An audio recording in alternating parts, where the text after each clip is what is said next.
Hey everyone, I hope you're well.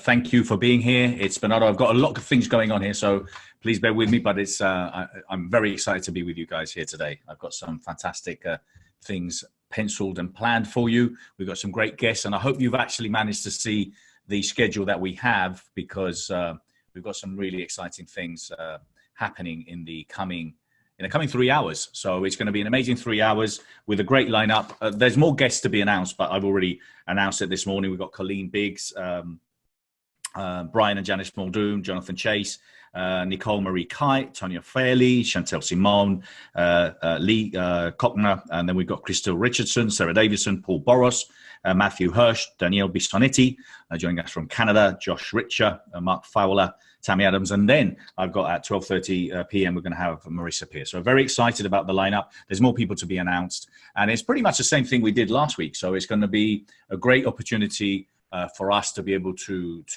really discuss ideas around, you know, the new reality that we all have. So I hope that you share, get involved, and I think I shared this last week. But what's really important for you guys is to appreciate is that you know, this group, this community that we've created here is one where we're literally here to share ideas, to share inspiration, and to hopefully provide people with good positive news. Because as we've said, God knows there's a lot of negativity out there. So the whole idea around this group is it's an environment where we share positivity. You know, it's king to obviously, you know, do and share things that are going to help and inspire others. We don't want any bad news. We don't want anything about coronavirus. It's a coronavirus-free section area space, okay? We want you to share quotes. We want you to share books, best recommended reads. If you're a coach, if you're a trainer, we want you to share, you know, maybe some ideas. Maybe you're coaching people for free at this time of need. Maybe you've got some kind of online content that can help. But remember, this is not about you selling and promoting yourself, okay? As far as promoting and selling your courses, this is not what it's about. This is about you helping, about contributing. I know there's a great new reality out there where everyone is really connecting and supporting and helping each other. That's what we need. That's what this community is all about. So I know a lot of you have attended either the expo or maybe you've been part of our NLP community. But you know, I'm just excited, delighted that you're here. And if you do have friends that want to join us, well, just remember that you can just invite them to the group. That's the way that they can all come in, and literally we're letting them in as they register. And it's all going to be live here. So everything we're going to be doing is literally live here. So all the guests are going to be joining me slowly but surely. So if you have, as I said, any questions, if you want to in particular ask any of the speakers anything, please do at any time, any point, ask the questions. I'll try and go through it. I've got a lot going on because I've got 2 or 3 speakers coming in pretty much every 15-20 minutes. I'm going to invite them all to stay, and we're all going to be sharing ideas and positivity. So but please feel free to ask me any question at any time. We're hoping, you know, hundreds of you, thousands of you are going to be joining us throughout these 2 days. And it's going to be an amazing weekend. We also have videos we're going to be sharing afterwards.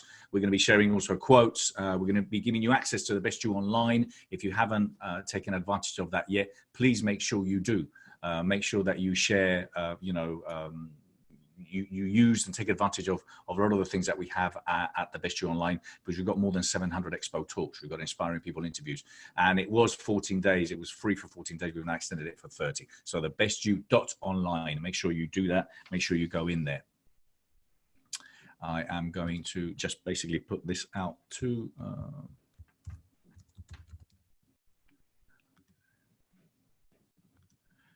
and apart from that, we have, you know, some great ideas throughout the 2 days. So let me see who's already with us. And in a minute, I am going to make sure that additionally to that, we give you some tips and insights. Now, the main idea around the group, as I've already shared, is for you to potentially contribute. If you're a coach or a trainer, I want you to contribute. I want you to share with us what you're actually doing.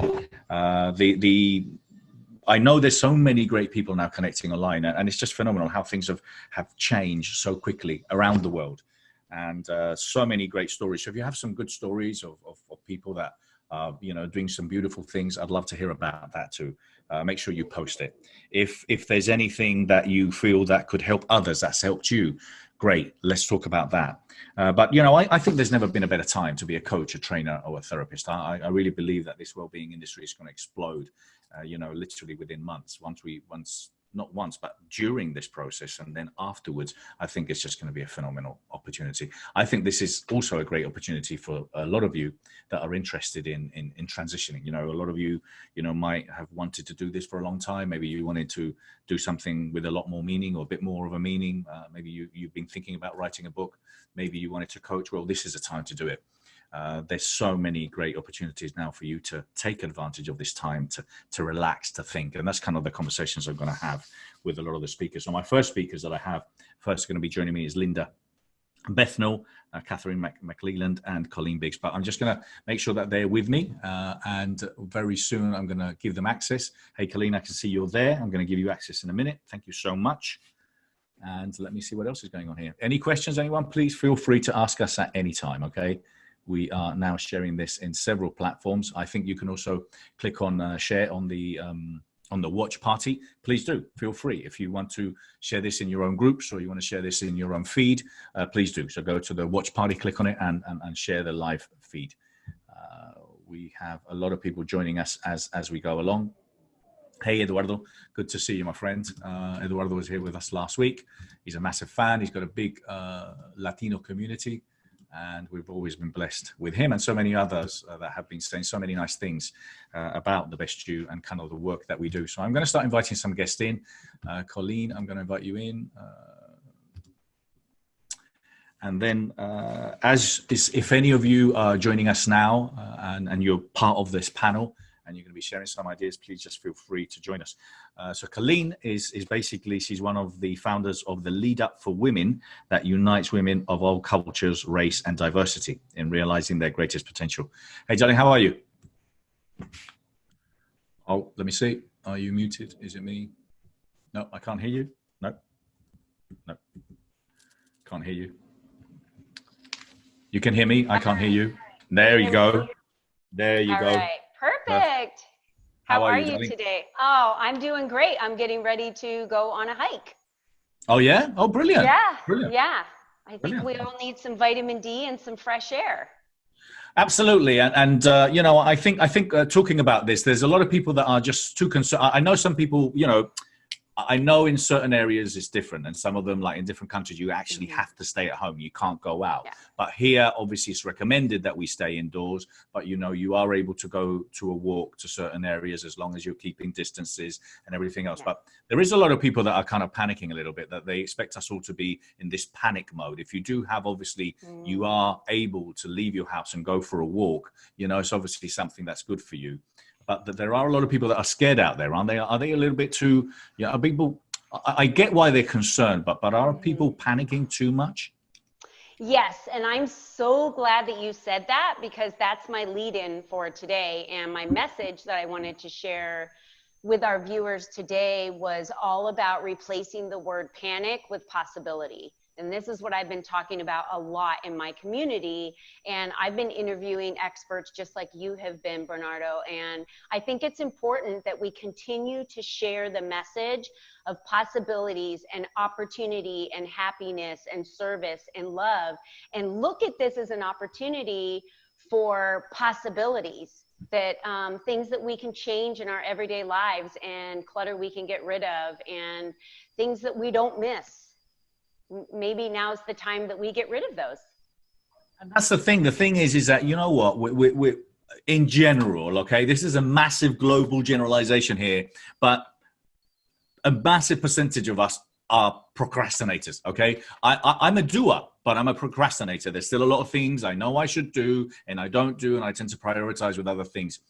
Isn't this the perfect opportunity to knock procrastination on the head and to get, excuse my French, shit done? Because at the end of the day, I mean, when have we had a better time to go through those photo albums, or to delete a lot of those negative people that we have on our phone, or to simply tidy up, clean the wardrobe? Yeah. Oh, I 100% agree with you. Now is the time. And, you know, I've seen a lot of posts on social media about binging Netflix or going through, cleaning out closets, or I have been so busy because of my online network and my online presence and all of my virtual platforms. So I have many women that are gravitating toward my company, Lead Up for Women, because of that, because they want to know, how can I get in front of and get massive exposure in front of your community, since I can't get on a stage, since I can't go out and network. And I love that the beauty of this pivot that has presented itself here. Again, opportunity. This pivot has presented opportunity for you to look at how you do your business and change the way you used to do business and come out of this stronger than ever, doing business in a different way. Absolutely, and I think that's what it is, and I know a lot of us, a lot of us are at the forefront of kind of coaching, well-being, personal, professional growth. So we're already doing a lot of things, but I also believe that it is definitely the time for us, those that are leading the way, to step up and to step our game. But there's also a lot of people that I think are still holding back. They know that they have knowledge, they have wisdom, they know that people look up to them, but they're not necessarily taking those steps forward to own their place. And that's what it is. I think it's what was coming from this is this beautiful new reality of people really helping and supporting each other and making sure that we're all literally, because we're all in this together. That's the bottom line, isn't it? Yes, and you know what, Bernardo? It's like we rehearsed this prior than I got on, but we didn't at all. And no, you are leading right into the next piece of information I wanted to share with everybody today, which is we have an opportunity now to show up and be seen. And if you have been called as a leader, I call them light leaders, because right now is a really dark time for a lot of people, and they're suffering in silence and they see it as darkness. If you're a leader and people look up to you, you are what I would consider a light leader. You're holding the lamp and the light, and people will gravitate you. This is not a time for you to play small. This is a time for you to step up out of the shadows, to be seen, and to lead others. And I mean, that's what my company stands for, to lead up. That's what we're here for. Absolutely. That's what we're here for. So look, I've got a couple of other guests that are just joining us now. So Jonathan and Brian, I'm going to let you guys come in and share a few ideas. So I will do that, and then I'll do a very quick introduction for Brian, Janice, and for Jonathan. And so basically, Brian and Janice Muldoon, they're entrepreneurs and founder of One Result. They're passionate about helping clients achieve success and create financial and financial freedom. And then Jonathan Chase, he's a coach, hypnotist, author, speaker, and he's an edutainer, being the founder of HypnoArts. Hey guys, how are you? Good, Bernardo. How are you? Very good. So Brian and Janice, you guys are in Northern Ireland, aren't you? We are indeed. Yeah. Okay. I won't ask you what the weather's like over there because, Can you tell from my attire? I can. I had to wear a shirt. It was a bit too hot anyway, but I thought, let's wear something. So Brian and Janice, thank you for being here. Hey, Jonathan, how are you? I am very well. Thank you. I hope you're all well. Yeah, same with you. Yeah, listen, we're all safe. The great thing is you can ask people, whereabouts are you? Well, 9 out of 10 times you know where they all are. So we're all at home, and we're talking about kind of where we are now. So Brian, I've worked with Brian and Janice for a long time. These guys, apart from being a couple, they are also business partners, okay? So they're used to working next to each other pretty much 24/7. The thing is, in the past, they could go out and have a little swim in that cold sea or get some rain on them, but now they're even stuck inside with their dog. So how are you guys dealing with it? Because obviously, not only you work with each other, but now you're like stuck with each other. And there's this balance of working together and getting work done at home. So it's obviously you're quite familiar with. What's your insights on this? Well, it was funny. We had this conversation yesterday and I said, wow, it's lucky that we're actually prepared for this compared to so many other people that haven't had. We've had so much training. That's right. We've had so much training, but yeah, you know what? We're a pretty good team, but still, yesterday I was like, okay, I'm going to put my ear pods in and I'm going to get Audible and just go have a little me time. I mean, I think that's really, really important, that we, no matter what our situation, we have to have a little time for ourselves when we're being, forced inside due to the circumstances. Yeah, I think that it's, sorry, I was just going to say, I think it's just really important and it's difficult, but it's so important to be patient with one another. And the best way to do that I've found is, if I see that if I see that she's maybe a little off her game, I just have to remind myself that, whatever she's feeling, I don't got to personalize it. I just got to go, she's working through something, and then the same thing for me. And that seems to have helped, right? Because everybody's experiencing a lot of different intense emotions at times throughout the day right now. Yeah, absolutely. Jonathan, what's your take? Obviously, you work with a lot of clients, and what are you finding are the I actually got my official NHS letter this morning warning me that I am at very high risk person, and so I immediately stopped talking to Jane. So, so there is a positive side to all of this.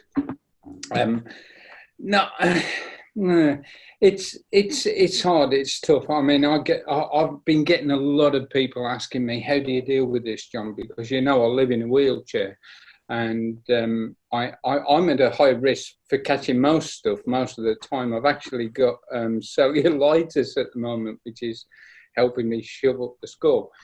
But I always approach things from a very, very practical point of view. I mean, for me, practical beats positive every time. One of my favourite sayings from Stella Young is, you can smile all day at a set of stairs, but it won't turn into a ramp, And I think sometimes you just got to get up in the morning and say, right, what am I going to do? And I think this is an opportunity for people to say, right, okay, what am I going to do with my time now that's going to benefit me when this finishes? Because it will. Yeah. So that's the thing. That's the thing, Jonathan. Is kind of like, I've always been a solution-driven individual, because I just simply can't. I can't be exploring. Okay, it happened. I know what happened and why it happened. I just simply need to be looking at the solution. What's next? How am I going to get out of this? What's the future going to look like? And I get it. And also because we're literally, kind of immersed in this on a daily basis. And in some cases, we've still got a long time to go. We a lot of people are struggling to see that eventually we will be out in public places again, and we will be able to be together with each other, and we'll be able to hug each other. Not like now when you're walking around and you're saying, oh my God, is he too close? Is he breathing on me? Did he touch me? Kind of like, you're just like, and I get it. And then there's a lot of people that are very, very scared. Bernardo, I'm British. I feel like that all the time. Yeah, true. Yeah. Well, I'm Spanish and I'm a hugger, and I love the contact, and I love being in a bar, and I love and you know what I think, and God bless the Italians and the Spanish, we're going through a lot at the moment, and people are obviously scared there too. But I tell you what, give us a couple of weeks, and as soon as we know that everything's all right, those bars will be full, because I think us, the Latinos, we would rather be dead than not being able to be out there and not being able to communicate and see people, and I think at the end of the day, kind of look, we just have to be, as you quite rightly were saying, is taking this downtime to use it into our advantage. Brian and Janice, I wanted to ask you about particularly, for example, a lot of the people that are, because when people ask me, what's your type of customer? I say, well, anyone that's interested in well-being, okay? So anyone that is going to come to an event, that's going to read a book, that's interested in personal development, because then eventually they a lot of them do transition. Either they become pros as they want to learn more, or then they transition is, I want to help others, I want to inspire others. And then there's those that then go and share their message, like all of you who've spoken at the expo, who've been there. For those that are interested in transitioning, for those that are interested in taking advantage, what would be your best tips and advice for people to go out there and make it happen? Well, I think you've got to become resourceful. I think that there's nobody knows what they're made of until they're tested, right? That's when we suddenly have to dig deeper and find, how can I become more resourceful? What can I do to move myself and my business forward? A lot of times like this, people want to retreat when what you want to do is advance.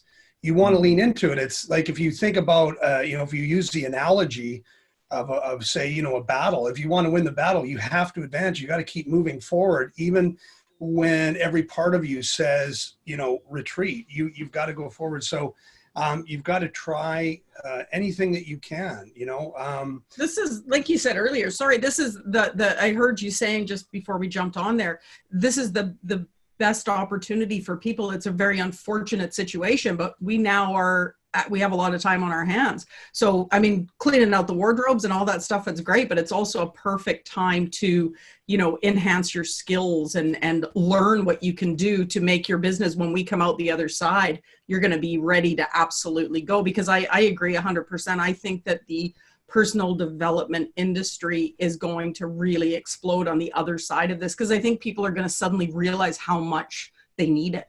And I think, as Colleen was saying, you know, that you know, now is the time. You know, now is the time to position yourself, to get out there and let people know who you are, and start serving and start contributing in ways. This is your opportunity to give. And, you know, that, like you say, when we come back to whatever that new normal is going to be, you're hopefully going to be relevant and further ahead of the curve than where you are right now. Thank you. Jonathan, I wanted just to ask you, so what are you doing more of now? Okay, because again, us leaders, you know, kind of, it's not that, you know, so you got a letter from the NHS. I'm sure that was a great hypnotic induction from them telling you that you're more at risk. But apart from that, what is it that you're doing more of now that you weren't necessarily doing before, if anything? To be honest, very little. I've been in the digital world since 2005. So mine was the third hypnosis video on YouTube. So wow. I've had my last. Jonathan, sorry, was YouTube in black and white then? No, carry on. No, but they had the rule that you could only post 10 minutes of video. That was the maximum, and it had to be very low quality, nothing above 460 DPI. So, and I'm a nerd anyway, you know. You have been. You've always been an innovator, Jonathan. I've got to say, you've always been an innovator. You were the first one doing the tapes when tapes were around. You were the first one doing CDs when CDs were around. You were the first one doing videos. Jonathan, obviously, you know, he's been around for a long time, obviously, you know, as the NHS have told him. But so you're not doing anything differently. You're simply doing a lot of the same. But I'm sure you're giving people maybe more techniques, obviously reframing NLP, you know, we talk about reframing the challenges we have now. What tip would you give us, something that people can take with them? I think what you've got to do is build resilience from the response that you're giving to the world right now. So if you're stoic about it and you say, well, look, I'm going to die one day anyway. You know, I mean, I did it 16 years ago. My heart stopped twice and I had to open it all up and do all things to it.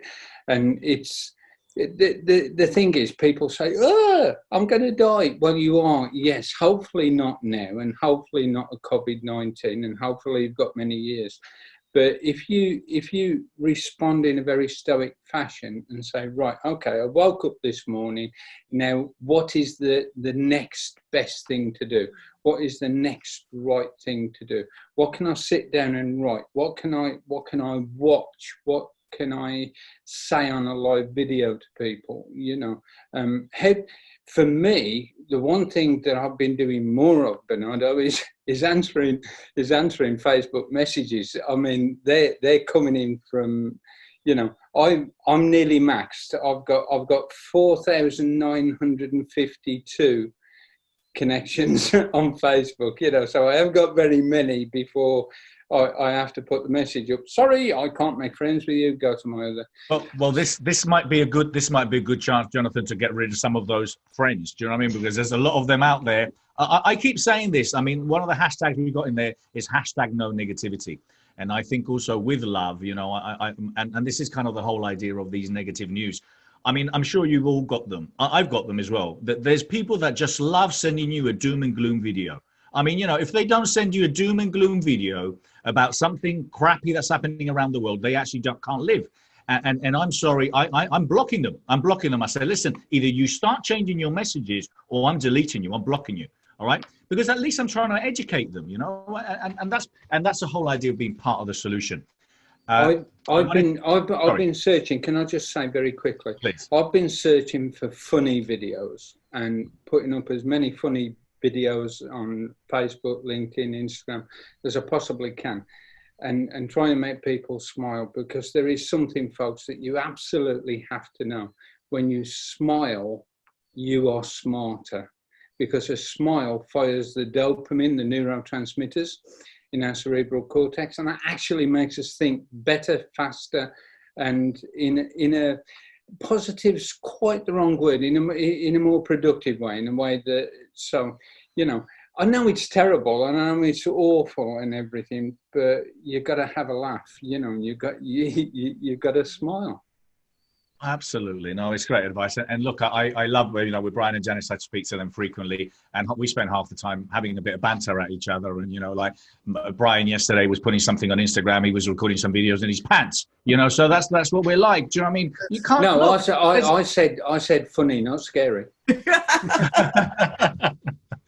Hey, Colleen, what are you doing more of, if anything, differently? Come on, give us that kind of advice that you're giving generically to your customers that you're speaking to now.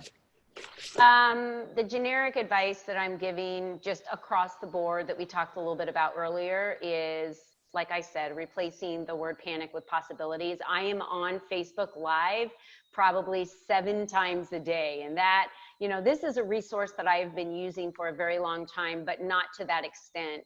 And so I know the inboxes are flooded with letters from so many companies, and anything that I send to my members or my community is all about things about hope and possibilities and how they can see the silver lining. And it's not about how you can wash your hands, how you can disinfect your house.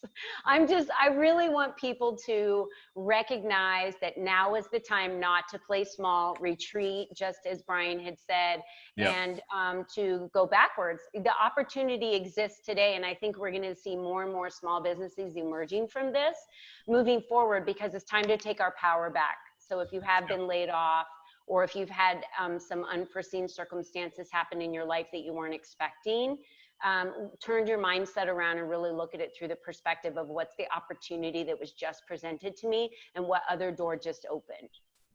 Absolutely. And listen, thank you. That's great advice. I mean, Napoleon Hill, Steve Arcovy says that out of every adversity comes an equal or greater opportunity. Yeah. I'm a massive believer in that, always have believed. And I've always looked at when again, excuse my French, when the shit has hit the fan, what can I learn from this? But how can I take advantage of this? And what can I take from where we are now, and where can I take it? I mean, for me, I'm the same.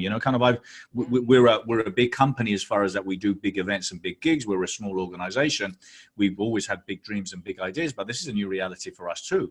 It's the same. But I feel, if anything, and I've always felt that sense of responsibility, I feel it even more now, that kind of like, I've got to up my game, because there's a lot of things that I wanted to do that I haven't done, which obviously I am doing. But if anything, what I want to do is I want to carry on being that conduit that allows people to kind of share ideas. So Chantel, I'm not sure if you're with us already. I'd love to bring you in. So Chantel, who is around, she's the founder and the CEO of Chantel Simone International. She's an experienced professional in the field of mind mastery. Well, Chantel, if you're going to be with us, you're more than welcome to join us in a minute. But what I wanted to ask as well is what's next? What's next? Because I, for example, started looking into, and we know, I mean, you go into Instagram now and everyone's live. Everyone's live. You wonder where all these people came from, and then all of a sudden, everyone's on Zoom. You see these 46 screens on Zoom, and everyone's doing these Facebook Lives. What's next? Because, kind of obviously once we get through this, there's going to be a period of transitioning into kind of, slowly adapting to the new reality. What's next? And anyone jump in? I think I think what's going to happen is we're going to go back to people doing business with people. I think we're going to see a new type of social distancing with social media. I think people are going to, certainly for the short term, spend less time in front of their screens and more time, like you said, getting out and hugging your friends, your family, spending quality time together. And on that note, I think that anyone who has a business, this is, there's not a better time than right now for you to actually get in touch with your customers and let them know, you know what, I have been busy and I've wanted to get in touch. And unfortunately, this is the time, but I want to let you know how much I value you as a customer, as a client.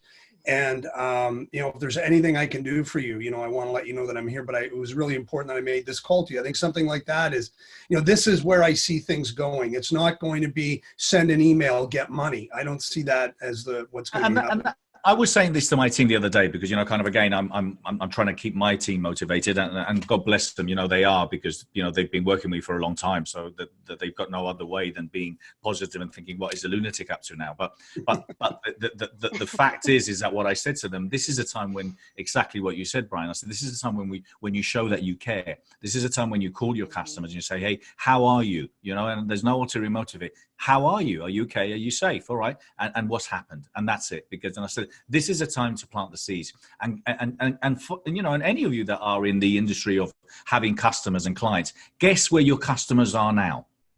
They're all at home. And that's what I was saying to them. You've always been saying that you can never get hold of your clients. You can get hold of anyone. Anyone is desperate to pick up the phone. Anyone is desperate to jump on a Facebook, on a Zoom, just because they want to get away from the other half and they want to be able to do something different, and I think that's definitely great advice. I think if I could just add one thing, I think it's going to weed out the good, authentic people that really are there to help and the ones that have always just been there to get. I think that this is going to be a real turning point where people are going to sort of be exposed if they weren't really genuinely there to help you in the first place. Yeah, definitely. I think so too. So I wanted to kind of ask there, and out of the things that are happening now, you were talking about laughing, Jonathan, and I believe that it is so important to laugh more and to obviously kind of explore kind of with your loved ones, how you can definitely connect and enjoy, spending these time together. What is it? And we've got Sara Davison joining us later, the divorce experts. And I was reading about some of the facts of how, in China, the number of divorces has happened. But it is a really important time for communication, isn't it? Yeah, absolutely. And for increasing our communication skills, because there's been around a word for, and certainly I coach a lot of executives and people at that level. And the word is authentic leadership and opening yourself up to people. And people just don't get that means just being you and just to plug to being the best you, and to being able to present that. And people are so scared to be themselves. And the main reason I find for that isn't because, they had a terrible childhood and people called them names at school, and they were bullied. I was involved with bullying at school, but I had to stop it because I kept getting caned. And the thing is that communicating yourself is going to become more important, I think, after this blip, because it is only a blip. In 99 we had West Nile disease, and then there was HIV, and then there was there was SARS, and then there was MERS, and then there was Ebola, and all of those have been put in their place because we've got wonderful people in science and everything else who are saying, hey, actually, we give us time and we'll sort this, and yet they've been caught on the back foot. But even the way our politicians are communicating now is a lot more open and a lot more authentic than it's ever been, because you are beginning to see the human being. There's one or two who have been trained to do other things, but you are beginning to see the human beings coming out, and you are beginning to see the people coming out. Somebody messaged me this morning and said, Jonathan, aren't you even scared? I am shitting bricks. You know? Yeah, of course I'm scared. You know, who wants to go like that? You know, I want to go at 97 in bed, quiet. You know, but yeah, you've got to handle that. But there's this drive for. I mean, we're seeing Bernardo Moya a lot more now than we've ever seen Bernardo Moya before, because I know we've seen the promoter, and I met the promoter. What was it? 4 or 5 years ago. That was only a couple when Paul asked me to originally events, it was something like that. Yeah. And you know, it's you've got to know yourself. You've got to. This is a great time for finding out who you are.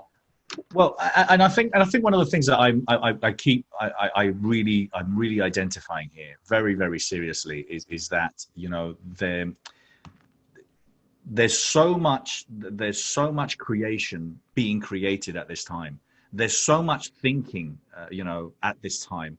This is the closest we're getting to a complete reset, you know, globally. This is the closest time ever that society has stopped, you know, apart from, you know, 1918 when, you know, millions of people passed, you know. So this is a time where everyone has just literally stopped and now spending time in either thinking of solutions, in thinking of ways to find vaccines, and thinking of ways how they can be of service, or thinking of ways of how they can be creative and how they can help, you know, make the world a better place. And that might sound cheesy, but it is a fact. You know, this is going to be, it will be, and that's what I love. I can feel the amount of you know, thinking that's happening around the planet, and I can only imagine how great it's going to be, you know, on the other side with this creativity that's being created.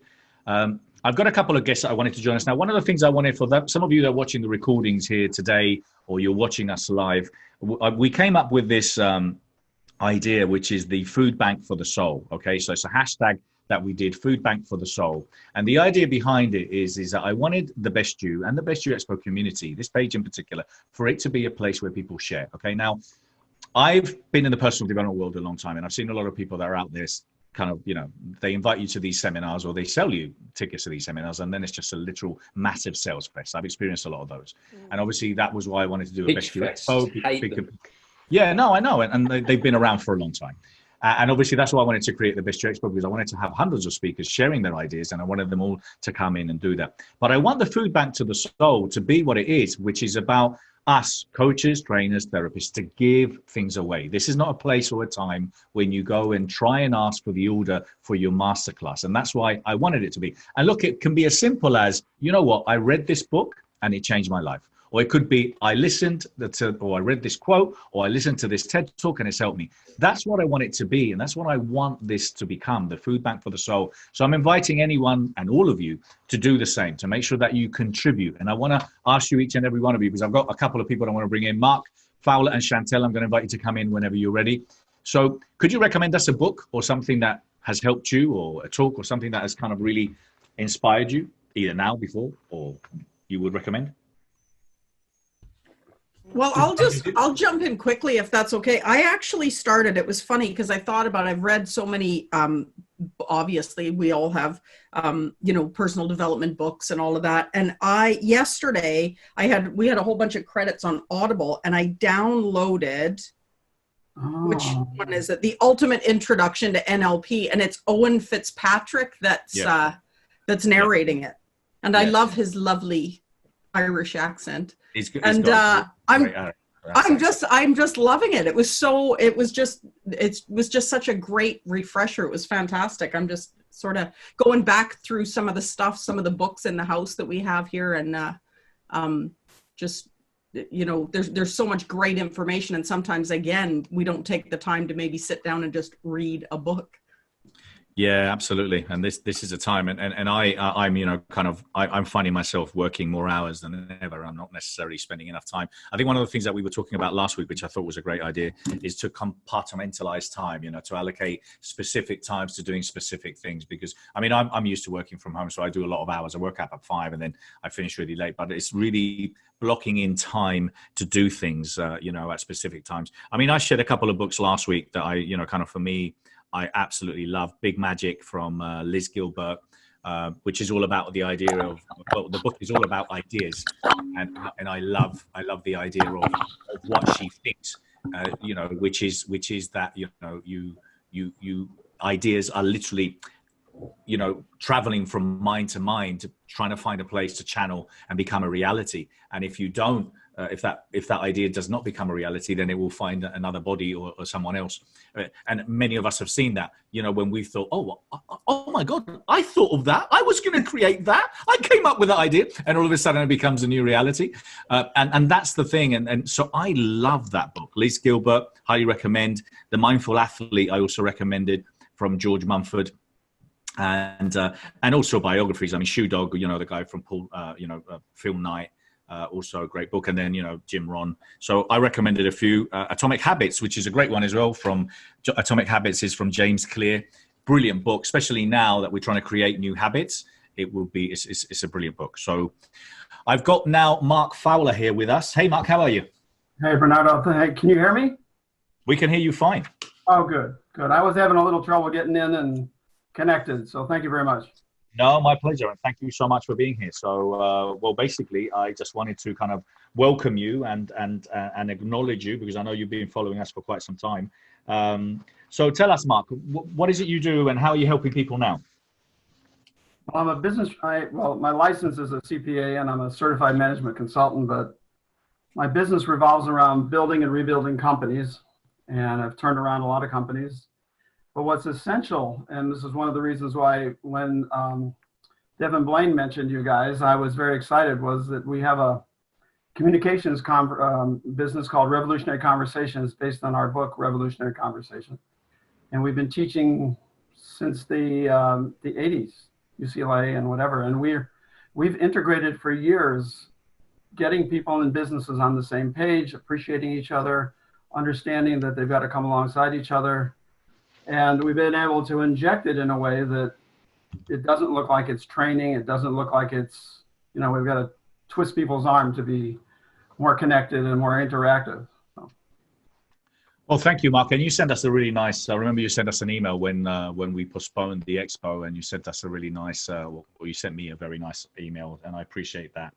And that's the thing. The thing is, I think, you know, being entrepreneurs and business people, you know, concerning times for all of us now. How do you see business, and what do you think is going to happen? You know, and I'm not talking in the next couple of months. I'm talking, you know, kind of once we hopefully can get back to the kind of normality. Well, you know, we've dabbled with telecommuting years ago, and I think many of my clients, in particular the CPA firms I work with, have been using telecommuting and remoting for a long time. It's got its positives, it's got its negatives, but I think it's going to probably push us, as people begin to realize that they can do more of it. I think businesses are going to be able to see that it's a little more cost effective. It may not be as great at developing people, because people are away from the community. So it's a little, but I think that there'll be a little bit of the fact that people are going to be doing more remote viewing. I mean, more remote viewing, more remote working than we thought they would. And if you live in Los Angeles like I do, and you travel around, when we have open freeways, it's wonderful. So. Yeah, and that's the thing. The thing is I agree. I think, you know, kind of, I mean, luckily for me in particular, you know, we moved from the UK to the US, and all my teams were all working remotely anyway. We've been doing that for like probably 6 or 8 months. So, you know, it hasn't been much of a strain for us, as far as, you know, kind of, we didn't have an office now. We're all working remotely. So luckily, you know, we've already been there. But I do believe that it will be. And that's kind of the thing, where when you're talking about traffic, you're talking about in general, and obviously this is helping the environment. There's no doubt, you know, this is helping the environment. We're consuming. You know, we have the best weather we've had in decades.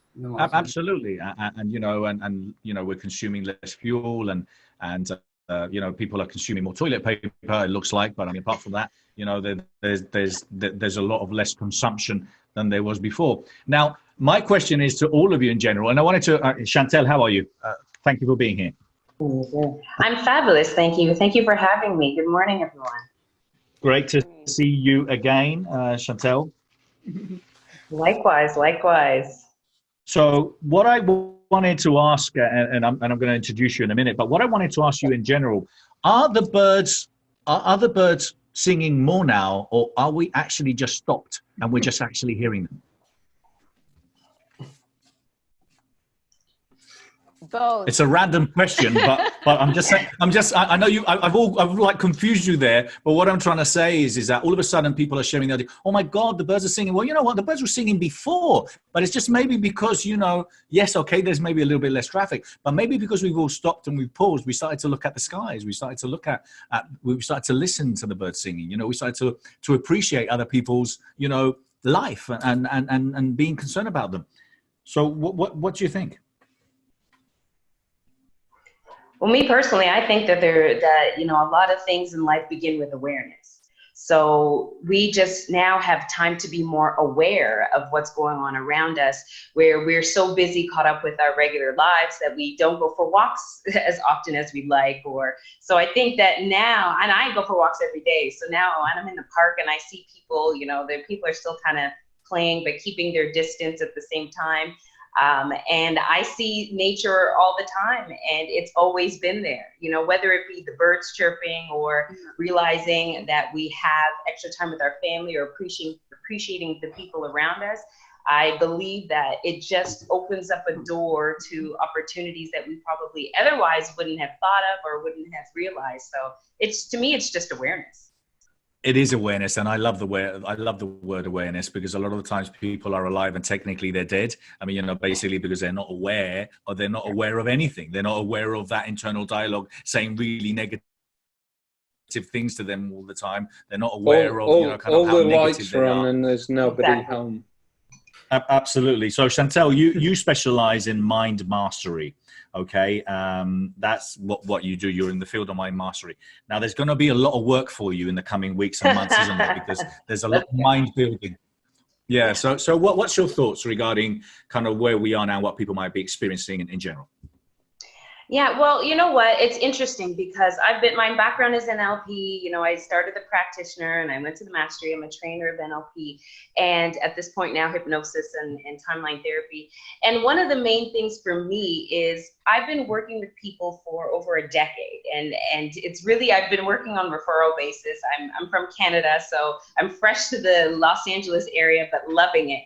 And right now, I started a series called Faith versus Fear. Mainly because I kept hearing, and I'm so insanely curious about what people are thinking. Because, thoughts are a reality. I'm sure we all know that we manifest what we think, etc. So I wanted to know, are you leaning more on your faith? There's some people I meet that are like, oh, it's okay. This too shall pass. Stay positive, stay focused. And then I meet people who are just glued to the TV that are watching, okay, we have increasing number of reports that a lot of people are getting connected with this virus here in LA. We're shut down. There's martial law. There's so much news out there. There's a 24-hour YouTube channel that just is all about the news. 24 hours a day, you can get it. And I'm sure by now you guys have heard people used to use the acronym of CNN being constant negative news. Yeah. So it's people's minds are being bombarded with information. So my take right now, and especially over the past few days, I'm doing a 7-day series and I'm on day 5 today. And a lot of people think that it's about 50-50. Sometimes you lean on, yeah, I'm going to get through this. And sometimes you kind of get scared based on the information because your next door neighbor just got connected or so there's a polarity there. But the main thing is that I always tell people is, take the information for what it is. Of course, don't be naive. Don't be like, oh, I'm Superwoman and I can go out and God's got me. Like, avoid that.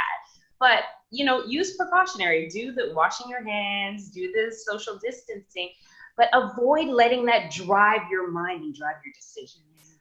That's my key thing. If it open up, I did a post on Facebook and I said, yes, there's craziness going on with COVID-19 in our world on a global scale right now. At the same time, what has it allowed you to do? And I got so many great responses, more than I even thought, about, well, it allowed me to spend time with my family, it allowed me to connect with God, it allowed me to figure out my purpose. It allowed me in different ways to be the best then, you know? So that's why when I heard about the Best You when I first got here, I was like, I'm in. I just found it from an ad. And then I met people in the circles who actually know you personally and know of it and backed it. So it just reiterated my decision. But that's my thoughts. I really think that if we are able to just calm all the conversations around us, be mindful, still be careful, still, you know, use precaution, apply wisdom. Yeah, at absolutely. the same time, focus in on what can you do next? What has this, what door is now open for you to walk through so you can start being the best you and living the dreams that you desire and applying something, because those who are taking action will really see the rewards in this. I love that. That was all brilliant advice. Thank you so much. No, that's great. And I'm the great believer the same. Look, I read a little bit in the mornings. I find out about kind of what's current, because obviously I'm concerned about Spain and things like that. But then I just literally get on with it. And look, although you know, although that, as you said, you know, being careful and being wary of, you know, of making sure that you wash your hands or whatever it is, you know, it is down to energy. I'm a great believer in energy, and I'm a great believer also is that, you know, what you put out is what you're going to receive, you know. So kind of, I think that believing that you're well, believing that you're healthy, believing that you know, and taking care of yourself, obviously, you know, you need to have vitamin C.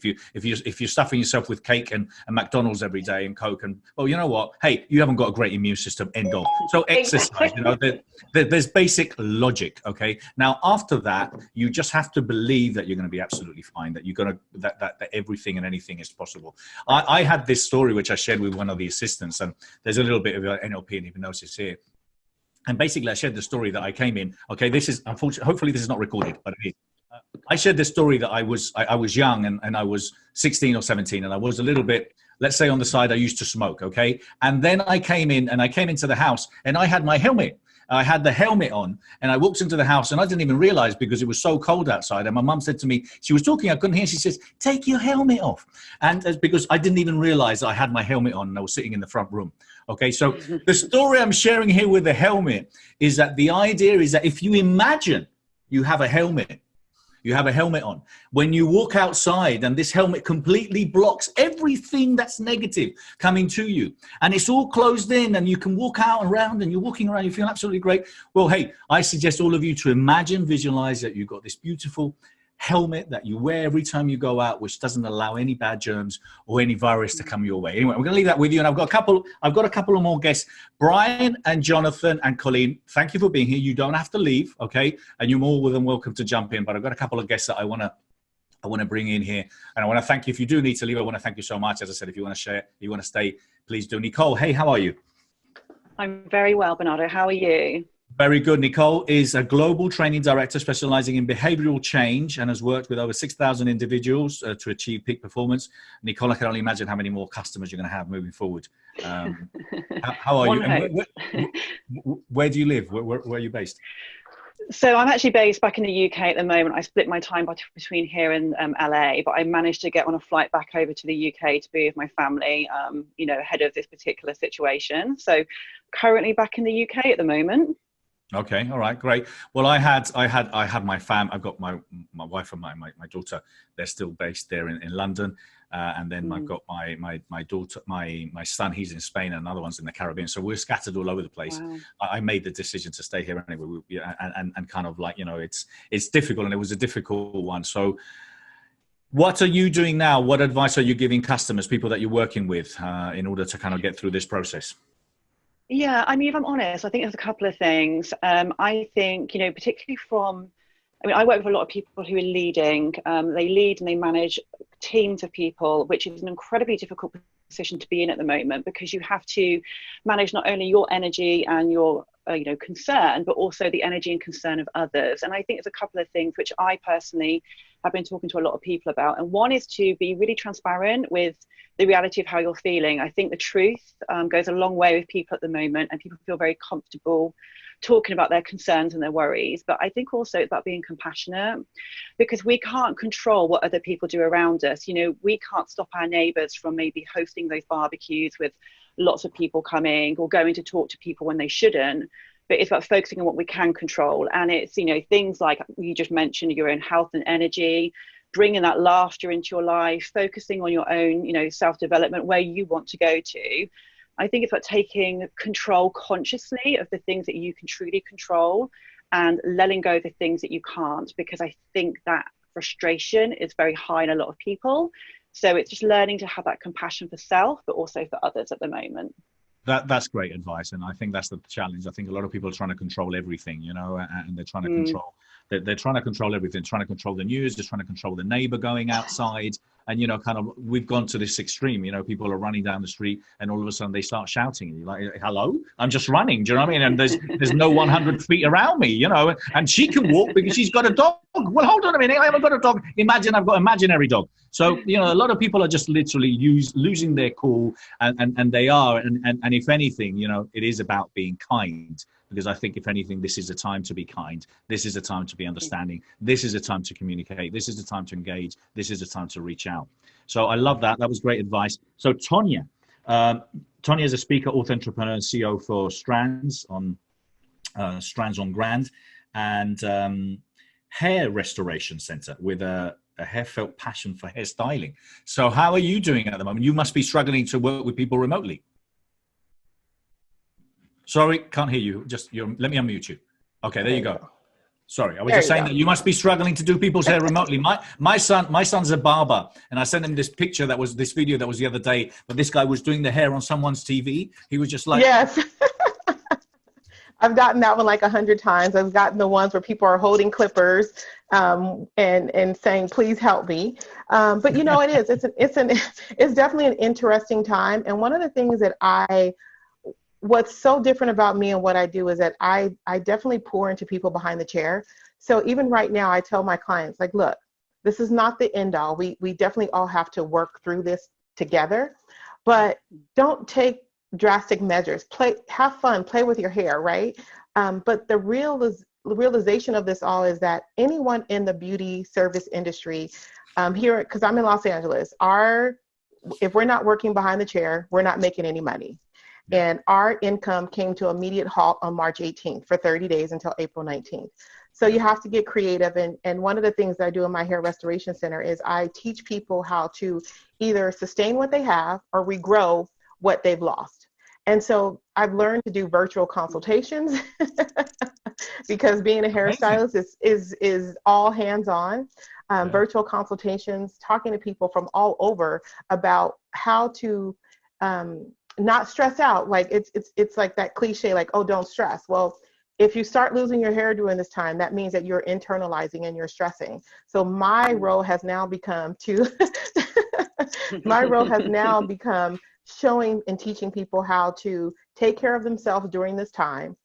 Go outside, take a walk, take a deep breath, think about what you can do a little differently to relieve the stress. So when we do get back to work, we are not in the same rat race that we were in before this all started.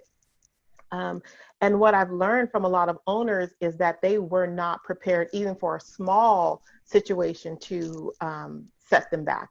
So I have a class that I'm getting ready to teach on Monday about how to prepare for crisis in the hairstyling world, because a lot of people get money day to day and they spend it. I was fortunate enough to be able to pay my assistants for a month to allow my renters to not have to pay me for a month. Now I can't sustain that for a long period of time, but I'm not worried about what's going to happen in the next 3 to 4 weeks.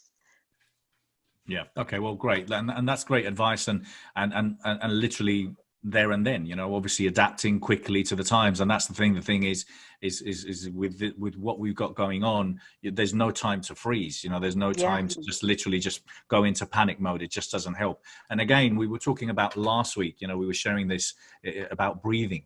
Breathing is so important, and taking time to breathe, which is obviously meditating, but taking time to simply breathe and make sure that we can acknowledge, that this will pass. So, Mark, I wanted to ask you, what's the best advice right now from an entrepreneurial point of view? And obviously, there's different challenges for different companies depending on what the field they're in. But kind of a small entrepreneur, number of employees. What would you suggest? Well, you've got two different dynamics. You've got the businesses that are essential, that are still in business, that are trying to support the community, and it's not like restaurants that are non-essential. So you've got two different dynamics. There's people who they're trying to continue their existing business. I work with a lot of CPA firms that are also supporting clients, both from a business and individual perspective. And they've got a great talent. I mean, they've got a great opportunity because so many people need so many more things today.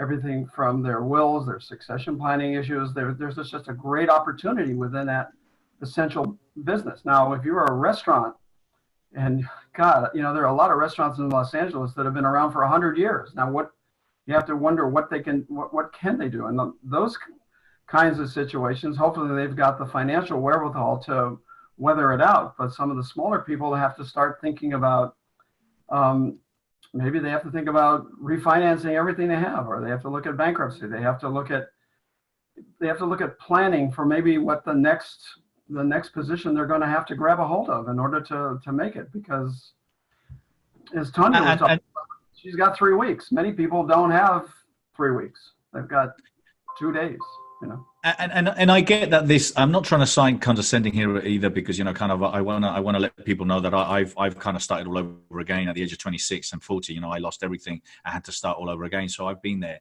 I know what it is to hit rock bottom. I know for the banks to repossess everything and take everything away. So I'm not speaking without knowing what I'm talking about, but I'm just saying I had a great chat with Aaron Young last week, and he advises companies as well. And one of the things that his wife actually was coaching him with was saying, okay, because he went through a challenging time. He went to prison. He went to prison for something that a company that he worked with did.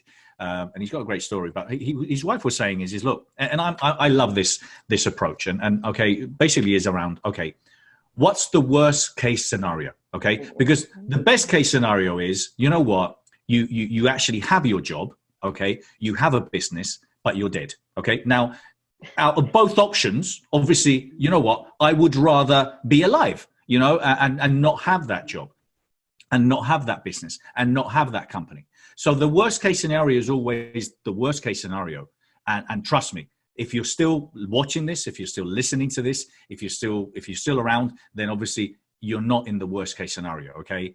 Now the worst case scenario is those that are really ill, those are really kind of, that are literally dying. So I think, and as an entrepreneur, I'm just telling you that although it may look very dark, in the future, if anything, it will make you stronger. You will learn from it. That there's going to be a spring, there's going to be a summer. You look back at this, and and we all have stories, we all have scars, and like, hey, oh my God, if I could have thought 10 years ago that I would have achieved all these things, and we say, wow, it's just amazing what we've achieved. So that's kind of my take on that. And I wanted to ask you, Nicole. So apart from this great advice you gave us before, what advice are you giving people for the future on what to work on, or strategies for them to keep that positive mindset? Yeah, absolutely. I mean, I'm personally viewing this as an opportunity to finish the things I never quite got started or halfway through. And it's reassessing, first of all, what your key values are, recognizing truly what's important to you. And I really think everybody's kind of core key values are going to probably shift massively at the moment as a result of the pandemic that we're currently in.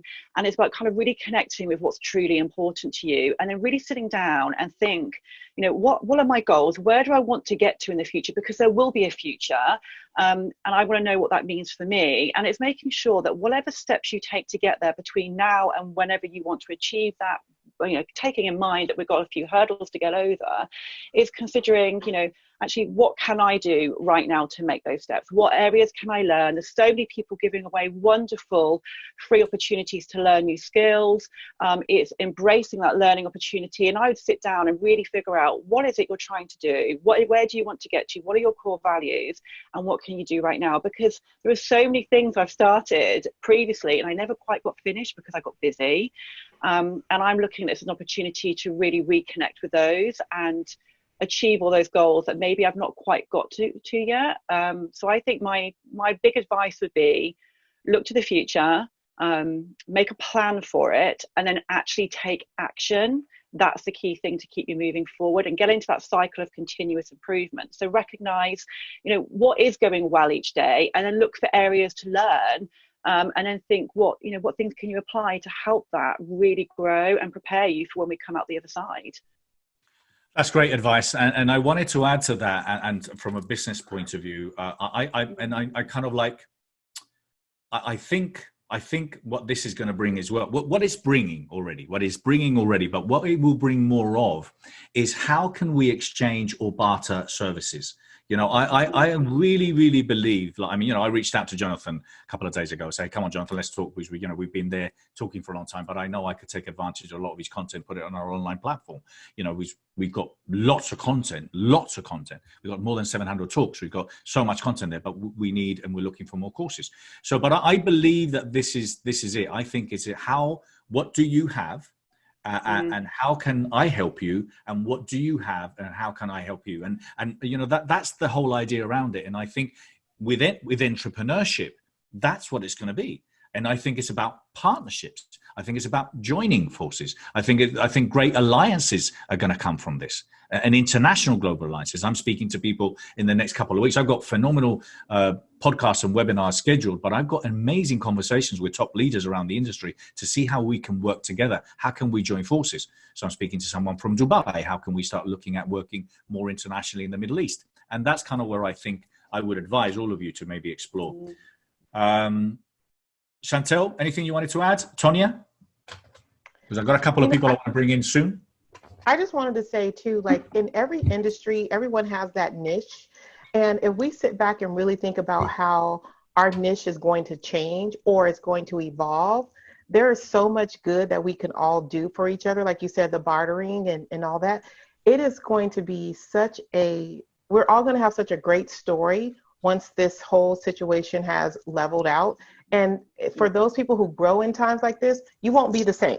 You can't go back to doing things the exact same way that you were doing the day before this, this changed our lives. So I'm grateful for this because it has allowed me to take a step back and learn. And when the expo is back on, the material and the things that I have is just even that much greater than it was before. So.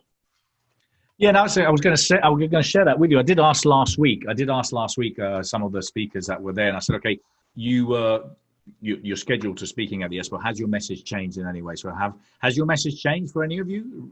I know there's a lot more things we can put in there, but do you remember the time when we were coronavirus? We're all going to be there. Oh no, my God! Of course I remember. Don't bring it. But it's not about that. It's just we're going to have this possibility of connecting with people on a deeper level. But has your professional message changed? Mine hasn't changed. It definitely has clarified. Yeah. Because I didn't realize just how much I was going to fit into the new wave of stuff that's coming, by doing digital, when we were still going like that with the camera, and and it really is going to change. Bernardo, thank you so much for the platform. Thank you so much for the invite. But I've got a client and I've got to go. Thank you, Jonathan. No worries. I'll speak to you soon. Take care. Okay, bye. And you know what? Bye, everybody. Bye. Bye-bye, John. Bye. On that note, too, in terms of changing messages, just transparently speaking, there was a time where everybody kind of took a pause that I've known in the business world. They're like, oh my goodness, what does this mean for my business? And they had to actually go through that question themselves. Do I change my message? Do I start giving things for free? Do I stop selling? There was this whole conversation on what to do during the time. And like, I think it was Jonathan that just mentioned that and actually crystallize the message, you know, so that you can apply. I think it's all about taking what you already have, what you already know, and applying it to these times, making it relevant for these times, leading with compassion. Some people are out there for business and sales, and hey, that's what it's about. But you know, it's not the time to be overly salesy right now. It's the time to lead with compassion and say, how can I give back to you?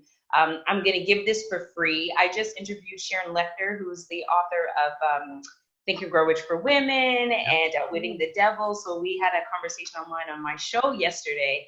And, you know, she had a program that was $1,500. She reduced it down to $79. I'm giving away a complimentary training and sessions for people who are frazzled in the mind and can't get their mind aligned. So I'm all about aligning people back to the core of who they are. So I think the Times really does clarify who we all are as business folks. And really, as we lead with compassion, we're realizing that this is a global problem. This is a global situation. And we need to come together, whether it be joint ventures or other business ties. We need to be able to come together to make lasting change. And I think that's brilliant, because interdependence is really everything. Thank you, and that's beautiful. I'm actually speaking to Sharon next week, and I spoke to her a couple of days ago. But yeah, I love her. I worked with Sharon for a little while. She was my mentor actually for a year, so I'm a massive fan. Nice. Yeah, we're gonna discuss some great things. She's a lovely lady, and I've got a couple of more guests that have just joined us, Krystylle and Sara. I'm going to introduce you very quickly, and I'm going to just leave this, and then I'll introduce them. So one of the things that this is a great time we were talking about. This is a great time to really discover who you are. And you know, people can't really necessarily hide. I share this quite frequently with Love. I'm saying that a lot of people in the personal development world should take this opportunity to read their own books, okay? And what I'm saying by this is that a lot of people who are very fake, okay? I'm successful, and and they come up with all these great ideas, and they're just not congruent with their message. And I think this is a time when you know, it will be very clear who they are. And a lot of them will stand out, unfortunately, in a bad way. So this is a time to be completely congruent, to be completely honest with your message, to do everything from a place of love and honesty. And that's kind of what I really believe in. Now, Sara here is the divorce coach, AKA. She's an authority on author breakups, divorce, and life empowerment. She works with men and women and transformed through times and redesigned their lives. I've known Sara for a long time.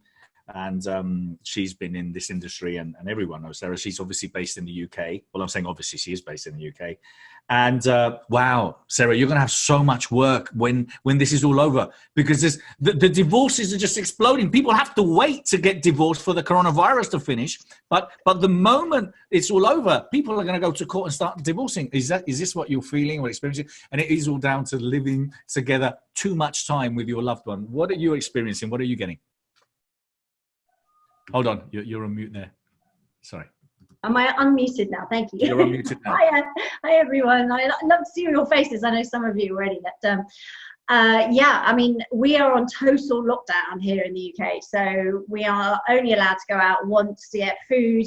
You can exercise as long as you don't get in your car to travel to exercise. So it's very serious and very scary. And because of that amount of anxiety that's out there, combine that with staying in a home with someone, it is really pushing those relationships to the brink. And you know, for those people who are happily married and in great relationships, this is great. You've got loads of time to yourselves, quality time, fantastic, great. But you know, for those people where there's cracks in the relationship anyway, or for a lot of my clients who are staying together just as the breakup is going through, the divorce is happening. You know, some of my clients were supposed to leave over the Easter break, now they can't.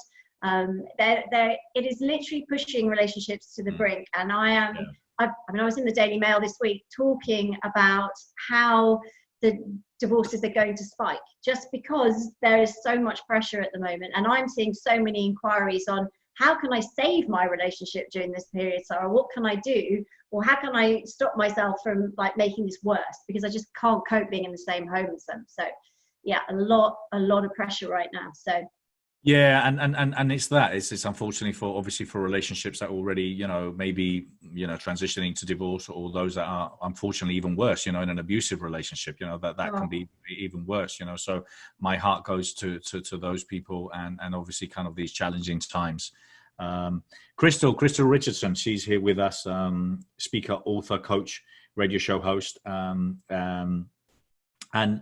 Krystylle, we've seen each other a lot. I mean, we saw each other at the City Gala. You interviewed me there, and then all of a sudden we're popping up on all, I think we were on David Fagan's call the other day together, and there was a lot of people there too. So how are you?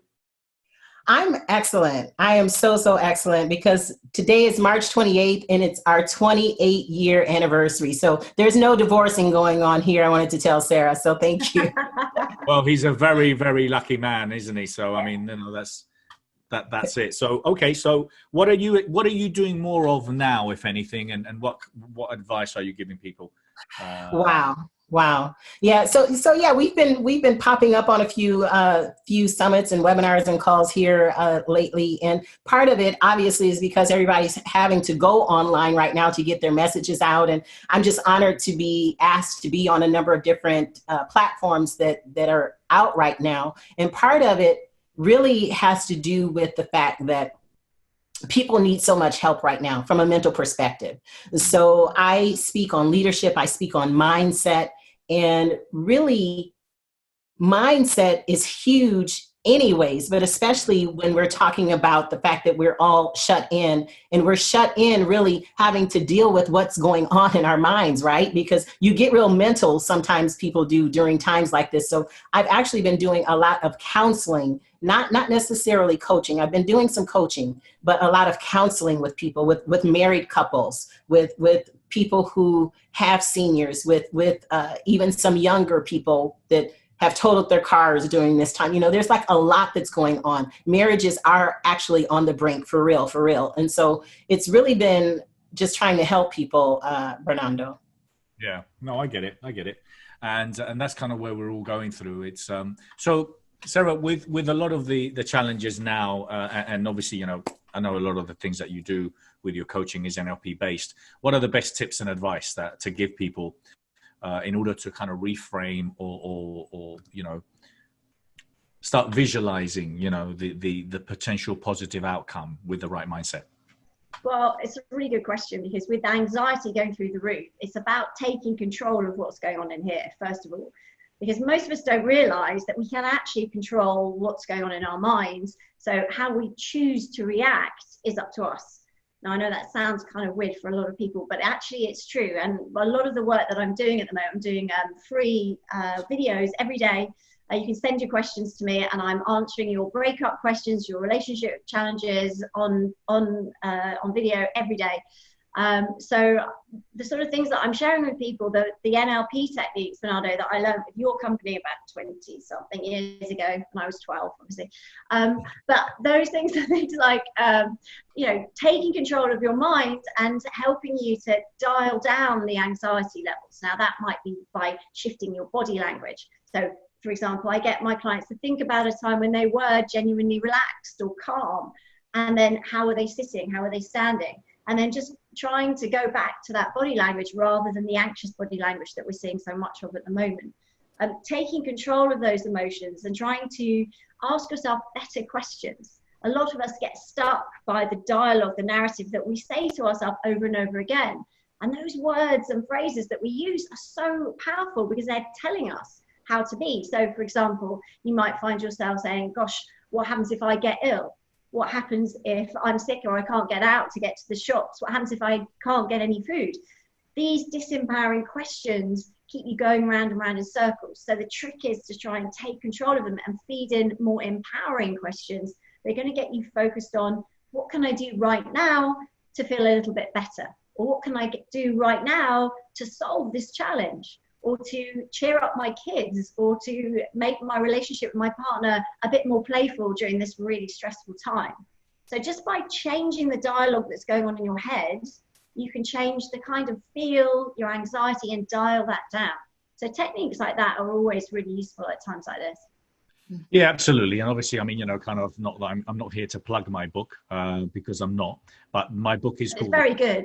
Well, thank you. But the book is called The Question, Find Your True Purpose. And I mean, one of the things that I do believe, and this is my NLP training as well, like yours, is that the power of your life, I always say this, that the quality of your life depends on the quality of the questions you ask yourself. And that's the bottom line, is there are a lot of people that just ask themselves disempowering questions. How crap is my day going to be? How much of an asshole is my partner going to be? Or how stressful I'm going to be? And obviously what's happening is consciously and unconsciously, your mind is feeding you thousands of ways or reasons why, that is going to happen. And a lot of people aren't aware of that. And I know that kind of, for those of you coaches, trainers, and NLP trained, and, we are aware of our thoughts, but a lot of people aren't necessarily aware of their thoughts. And some people are probably asking themselves, saying themselves, oh, I don't actually have an internal dialogue. Well, that one that's saying that you haven't got an internal dialogue is the one that we're talking about. So being aware of those thoughts and being aware of your internal dialogue and making sure that you're asking yourself positive questions, that's great advice, Sarah. And as simple as it is, unfortunately, a lot of people don't necessarily do it. Now, I've got a couple of guests who are going to be joining me. Valentin, I think you're here with us. So happy to bring you in whenever you want. And Mark, any last words you would like to give us related to the business or advice? I know, for example, coming from Spain to the UK to the US, I love how the Americans, you guys do it, in such a big way. The government's decided to put $2 or $3 trillion in. Okay, well that works. Just bear with me a second. Valentin, you've taken over. Let me just. Yeah, okay, cool. We're back. So basically, the idea around the government putting in $2 trillion that the government's put in, and Valentin, sorry, darling, that's it. Yeah, no, you don't need to. I'll let you in as soon as you're ready. Okay, so I'll let you in. So the idea around that is that they're putting so much money into the economy. And they're going in a big way, to build these ventilators and stuff like that. So there are going to be phenomenal opportunities because obviously the US government is backing. And I know that in the UK, they've done some great things and a lot of the governments are reacting as well. Any advice on that? Any thoughts on this? Well, it's very confusing because, it's the money they're putting in, it's really unclear as to how that money is going to get used. And, the $1,200, that's going to just move people forward for a couple of weeks or maybe a week. It's hard to understand that they haven't tied the money to a way to make it happen, which is maybe they haven't thought about it. Maybe by getting the money in there, Bernardo, you talk about the entrepreneurial aspect of it. Maybe once the money starts to flow, there'll be an entrepreneurial perspective at it.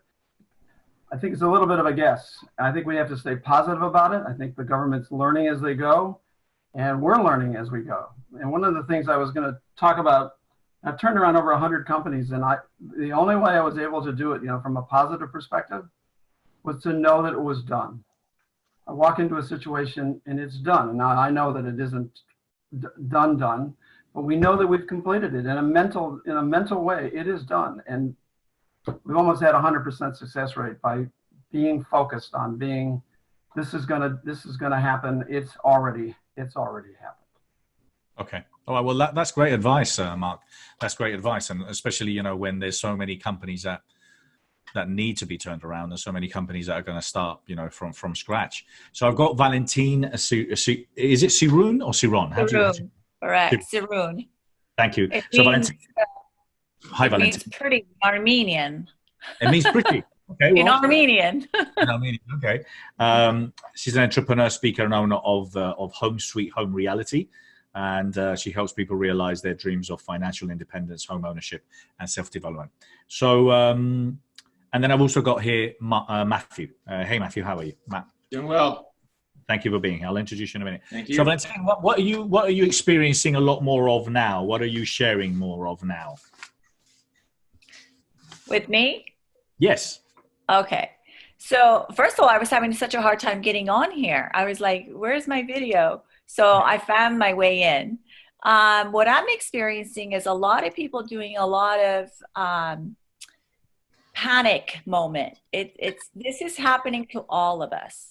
Every single one of us are affected by this. And, I'm trying to learn to listen more to what people are saying and kind of trying to help them in a sense of everyone wants to be heard. So it's okay to listen. And it seems like a lot of couples or a lot of friends, colleagues, no one's really listening to one another.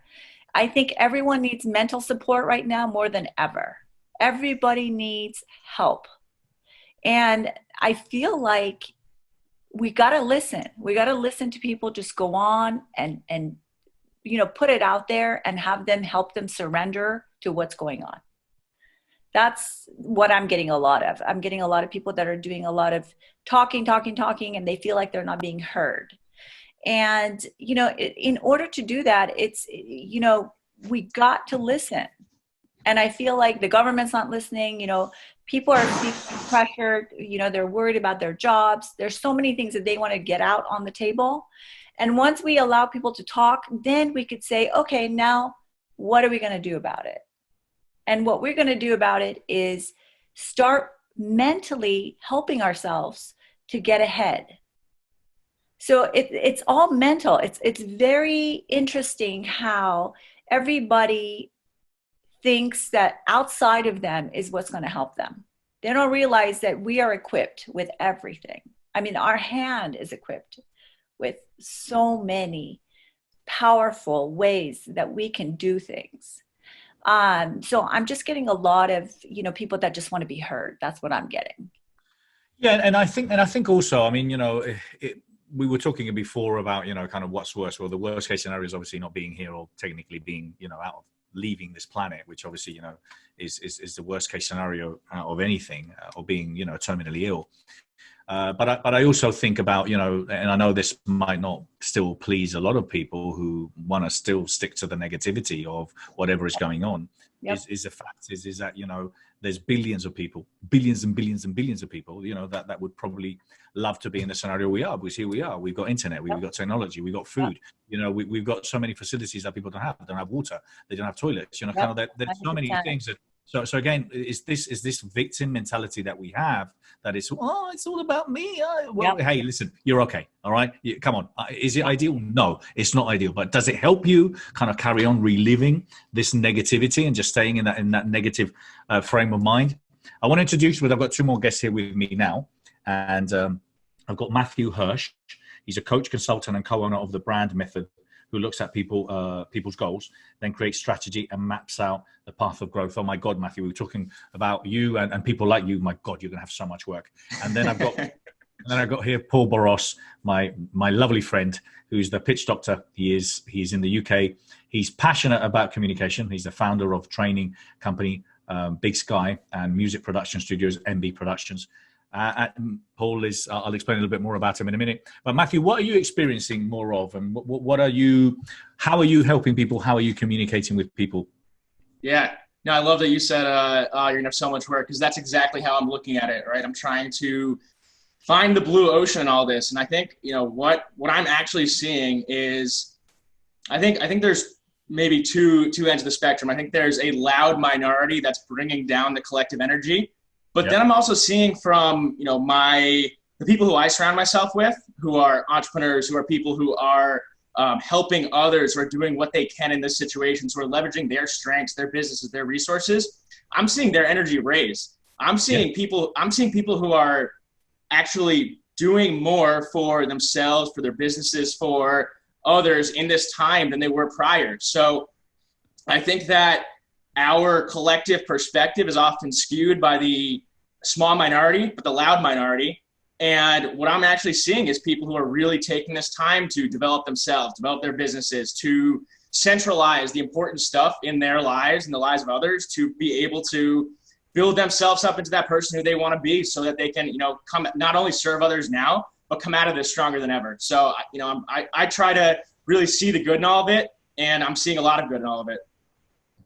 Yeah, and it's the same as well. I mean, we talked about it last week, is about being part of the solution, you know, and being solution-driven people. And again, a lot of people love kind of like talking about negative things. And although they might be quite noisy, you know, kind of I'm always kind of willing to have a conversation with them, you know, because I think a lot of the times, you know, hey, listen, he's a lost case. Well, he might be. But you know what? He needs some education, you know, and I'm happy to spend 5 or 10 minutes of my time trying to tell him that he's not going to convince me, okay? And he can keep his negativity with him or her, at his own home. And that's the fact. Paul, so Paul, obviously, apart from coaching and, you know, he's a pitch doctor, he's helped a lot of people being able to communicate better. So, you know, over the years, but you've done a lot of comedy as well, Paul, as well, haven't you? And I wanted to talk to you about resilience, but I wanted to talk to you also about, you know, humor. And I've always said to you as well, with love, because I know you're a really close friend of mine, I don't think you're that funny. But, you know, I'm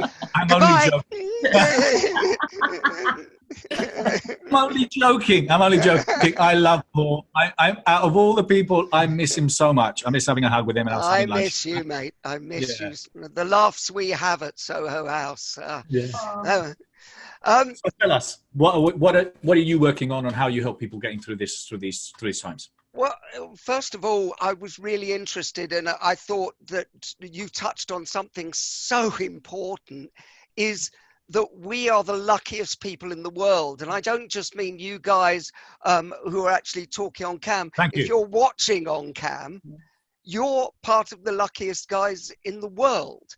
And I think getting back in touch with how lucky we are is really important. My father was, God rest his soul, was an economist. And he always used to say that even at his poorest as a Hungarian refugee, he was still when he came to the UK, he was still in the top 7% of the world's wealth. Now that's something we should all consider, because all of us are at least in the top 5% of the world's wealth. And so the attitude, which, you know, you're in Los Angeles, I used to live there, and the Americans used to say, your attitude dictates your altitude. And if you go through the attitude of, we are so lucky already, then guess what? We are going to go out and, as you guys are doing, go out and give something to somebody else.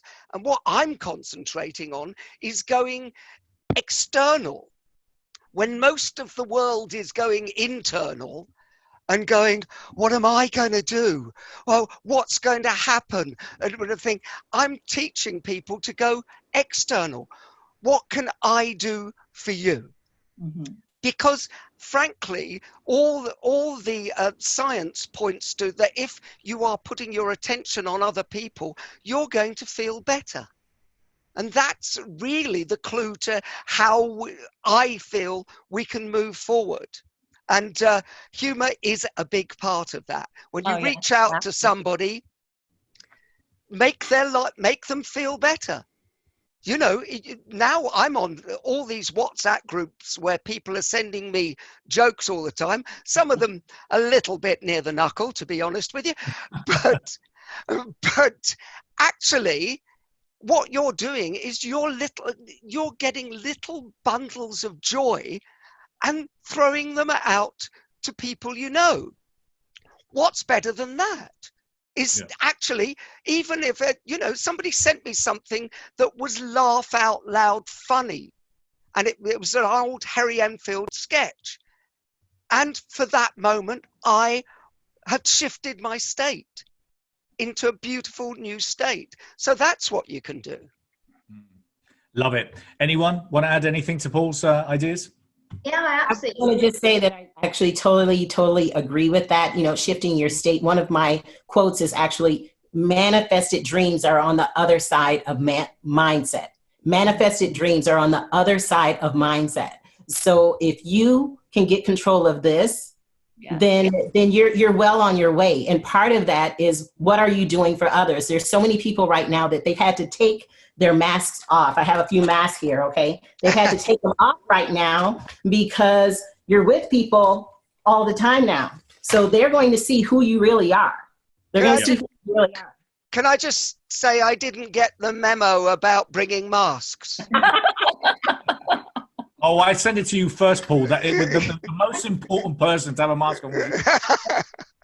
So the more we can do to help people really take that off and just, eliminate the things that are just holding them back, then the better. So all of what we're all doing in our own way, whether it's humor, whether it's, I'm really into energy and jumping around and dancing and everything, and then coming down, bringing your energy down and doing mindfulness techniques. So first of all, it's just get that energy out. Everybody's talking about being inside and not being able to exercise. And you can do all that stuff at home, but you need to do something to get that adrenaline going and get the energy out, and then calm yourself down and come and see what it is that you need to think about, eliminate things that should not be there, and then go ahead and elevate your thinking.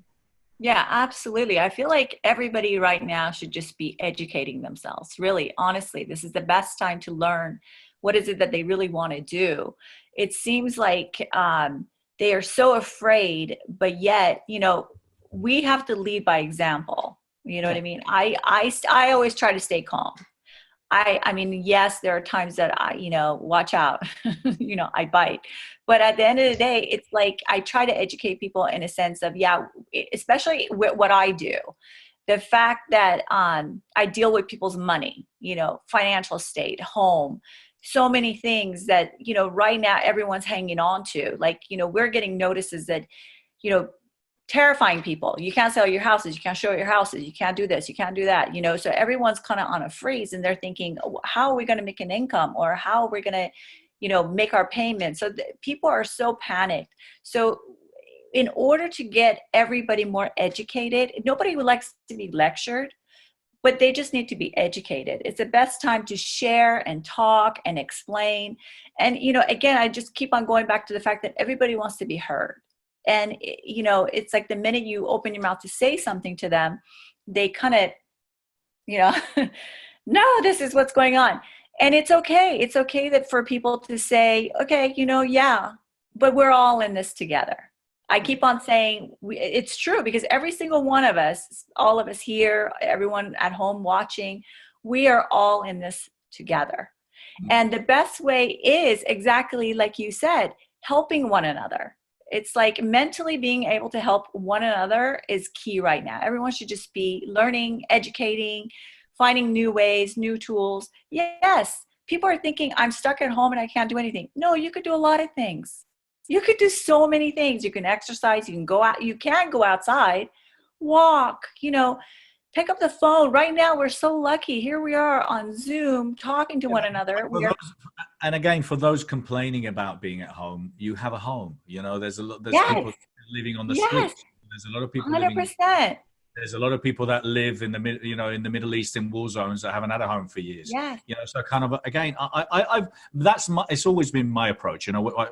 People that are complaining, people that are whinging, they're part of being negative. Sometimes people complain and whinge, and they don't actually think, "Oh, I'm not negative." Yes, you are. You don't stop complaining. You don't stop sending negative messages. You don't stop sending me some other bad news about coronavirus, about other thousands of people. I mean, you're negative. Okay, so. I think, again, are you part of the solution or are you part of the problem?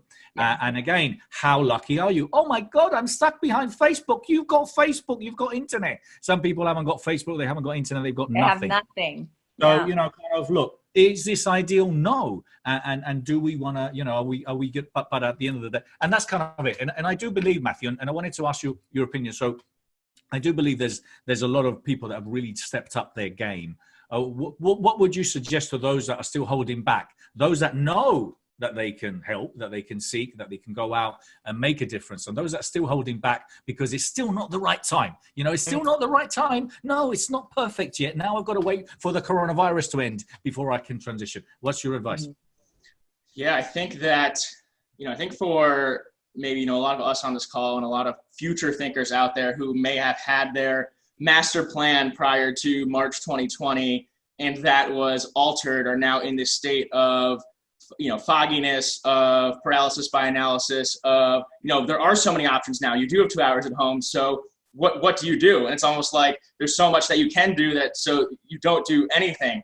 What I have seen be effective for myself and my clients and others who may have that mindset is giving yourself permission to spend time being quiet, spend time in flow, spend time centralizing what's important, spend time on your health, on your fitness, and take that time that when I woke up this morning kind of feeling like a little foggy, in a low energy state. My body and mind were telling me, oh, jump on Instagram right now to make you feel better. But that's where like I knew that I need to say no unconscious Matt. Like conscious Matt, we're coming out here. We're gonna do a breathing exercise. We're gonna do a 45-minute meditation. Then we're gonna go journal. Then we're gonna go work out. Then we're gonna get on this call. That's what I knew I had to do to get myself in that higher energy state in order to be in a spot where I was happy and proud to project my energy to the world. So I think just people who may have that mindset about I need to grind, I need to keep building. Allow yourself to step back and be present, and whatever it means to you to get into a state where you feel better and you feel more energized and you feel more creative, give yourself permission to do that. And often that means putting the phone down, often it means turning off that TV, and often it means just going for a walk. Often it means going to get that workout in, and sometimes it means meditating. I think it's time to really do things that are going to help you grow, that are not going to help you stay safe, not going to help you get through this, but thrive through it. So I really think now is the time to set those new goals and really figure out what is important and start getting after it, start sharing. So that's kind of what I've seen. It's like, leaning on the flow, leaning on the presence. Yeah, I love that. And we were talking about that. I really believe that there's so much creativity happening now. There's so much thinking happening now. There's so many people that are planning new books, that are planning new futures, that are planning new businesses. And I think this is just going to be, and we've said this, and I know a lot of people sharing this, but as we do with our computers or our phones, sometimes you just simply need to turn it off. You know what? Because you just need to reset it. And that's what we're doing. We're resetting. And what's going to happen from this is our computer, our life is going to become faster, quicker. Windows are going to open a lot faster for us. And although it might be inconvenient that the actual computer or phone is resetting for 5 or 10 minutes, which people get really annoyed about. Oh my God, it's taking 5 minutes to reset the bloody computer. It's all going to be okay, because once it's up and running, it'll be great. Paul, come on, man. What are we going to do? Okay. Because you must be like, you travel more than Willie Fox, who's traveled the world in 80 days and you're stuck at home now. Obviously you got your head mics on. What are you doing? What are you doing a lot more of, and how are you helping people? Well, that's the thing. I mean, I speak at conferences, and guess what? No conferences. Yeah. So that's kind of changed the way. But I've done it for so many years and spoken at so many conferences that I just went, do you know what? This is a nice time to change something. Conferences will come back. A lot more of, and how are you helping people? Sorry, there's some backlag there. So, sorry, Paul, I interrupted you there. Carry on. Sorry, everything will come back. Yeah, absolutely. Everything, it may take longer than we thought, but everything is coming back. So what am I doing now? I'm reaching out, and I'm saying to people, you know what? I've got some extra time. I am writing a new book. I've talked to my publisher. We're already planning that, but I've got some extra time. So how can I help people in my network? Lots of people, funny enough, I just spent an hour this morning helping a young guy out who's been through some really tough times. And funnily enough, one of the things he wanted to do was know more about what I did in the NLP and the coaching. And I said, you need to go and talk to Bernardo and get on one of Dr. Richard Bandler's courses, or go and on one of Bernardo's courses, because he was going to me, I don't know where I am. And the problem is lots of people are in stasis. They're actually just don't know what to do next. Yeah. And so what I think I can do, and you guys will be the same, is I can build the bridge and go, how about this? I'm quite lucky because I do a lot of executive coaching. And so I've got 4 clients who I can work with on Zoom. But actually, that still leaves a lot of time, all that time in airports, all that time traveling to conferences. So I can actually do something for other people. And in doing that, I always feel better. Do you know what? At the end of that conversation and an hour with that young man today, he was going through some seriously difficult times. Tough, you know, the real life stuff, not, you know, I got a funny meme the other day, which I'm sure some of you got, but it's like your grandparents went through a world war to save the world. Yep. All you have to do is sit on the sofa and watch Netflix. Yep, 100%. Absolutely. No, I've seen that, and that is so true. And they went through hell for years, you know. And I look at my mother-in-law. You know, she's 80 something, and bless her, you know, she's widowed for a couple of years. She's at home alone. You know, she's a social butterfly. You know, and she's gone through World War II, you know, and her parents and brothers and you know, and she's at home alone and bless her, you know, and kind of like there's so many older people that are home alone because they can't see, you know, their loved ones. So, yeah, no, I agree, Paul. Sorry, go ahead. There is something that we all can do. Yes. Now, we all have specific skill sets. How can you give that skill set to somebody who deserves it, somebody who needs it? And by the way, this is not just altruistic on my part, because it makes me feel better and it will make you feel better. And if you're watching this, please think about what you could do well. It's the JFK moment. Ask not what your country can do for you.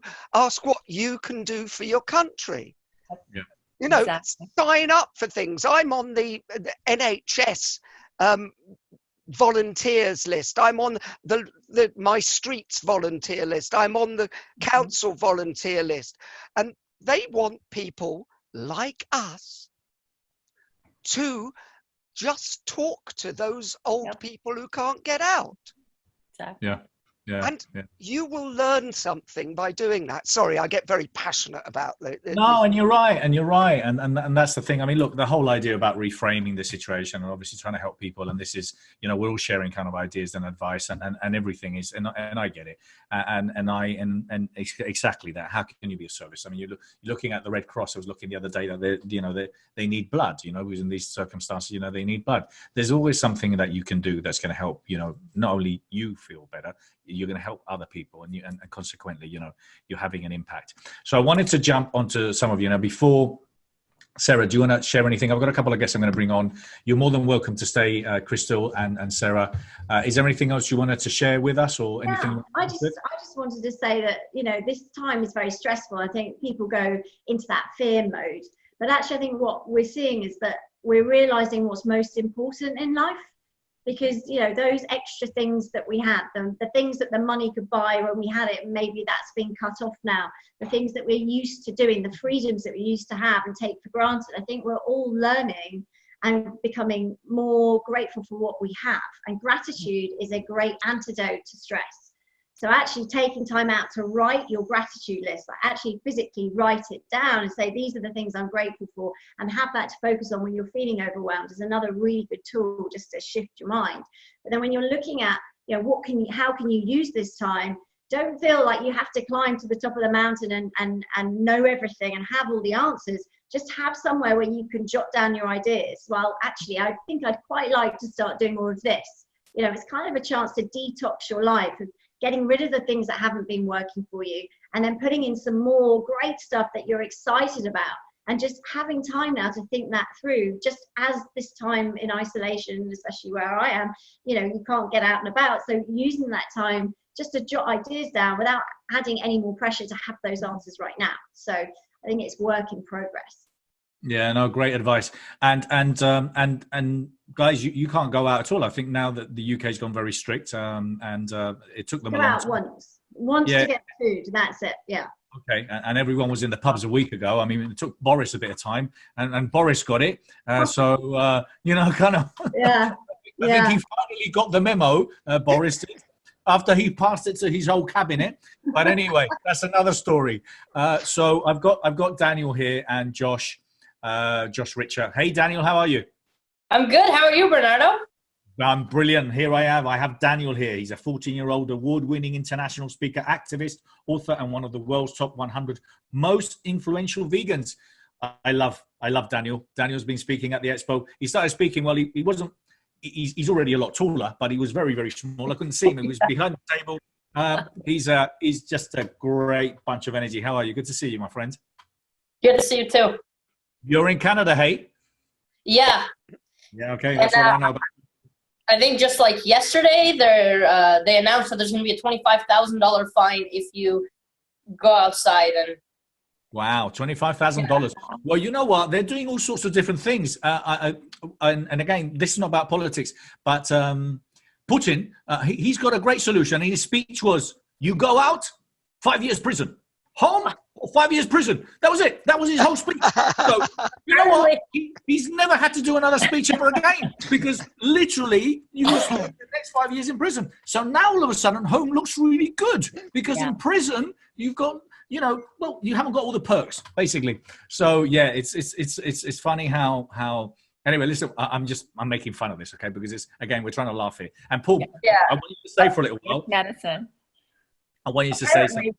Sorry, go ahead. Go ahead. Yeah, apparently Putin actually dropped like 800 lions in Russia so that people stay home. No. It wouldn't surprise me. And Josh, I've got Josh Ritcher here as well. Josh is an author, speaker, and mental empowerment coach. He teaches struggling people to reprogram their own brain for sustainable happiness. Josh, you've got a lot of work as well, my friend. We're all going to be very busy. You know? Oh my God, we got some. I mean, hey, we need to train more coaches. Coaches, come this way because there's so much work for you. So Daniel, what are you doing? Because one of the things that we've been talking about in the last weekend and this weekend as well is also kind of really important is what you eat, because you know, kind of a lot of people say, oh, I don't know why I'm overweight. I just ate a cake and 16 packet of chips and 4 McDonald's. I don't know why I put so much weight on. And obviously, so I would expect that what you eat is important, and obviously it is. And it's the holistic approach, which I say is that everything that you do, everything that you read, everything that you see, all the people that surround yourself is the holistic approach of who you are, who you become. So how important is it to eat well, and what are you doing out there to kind of spread your message?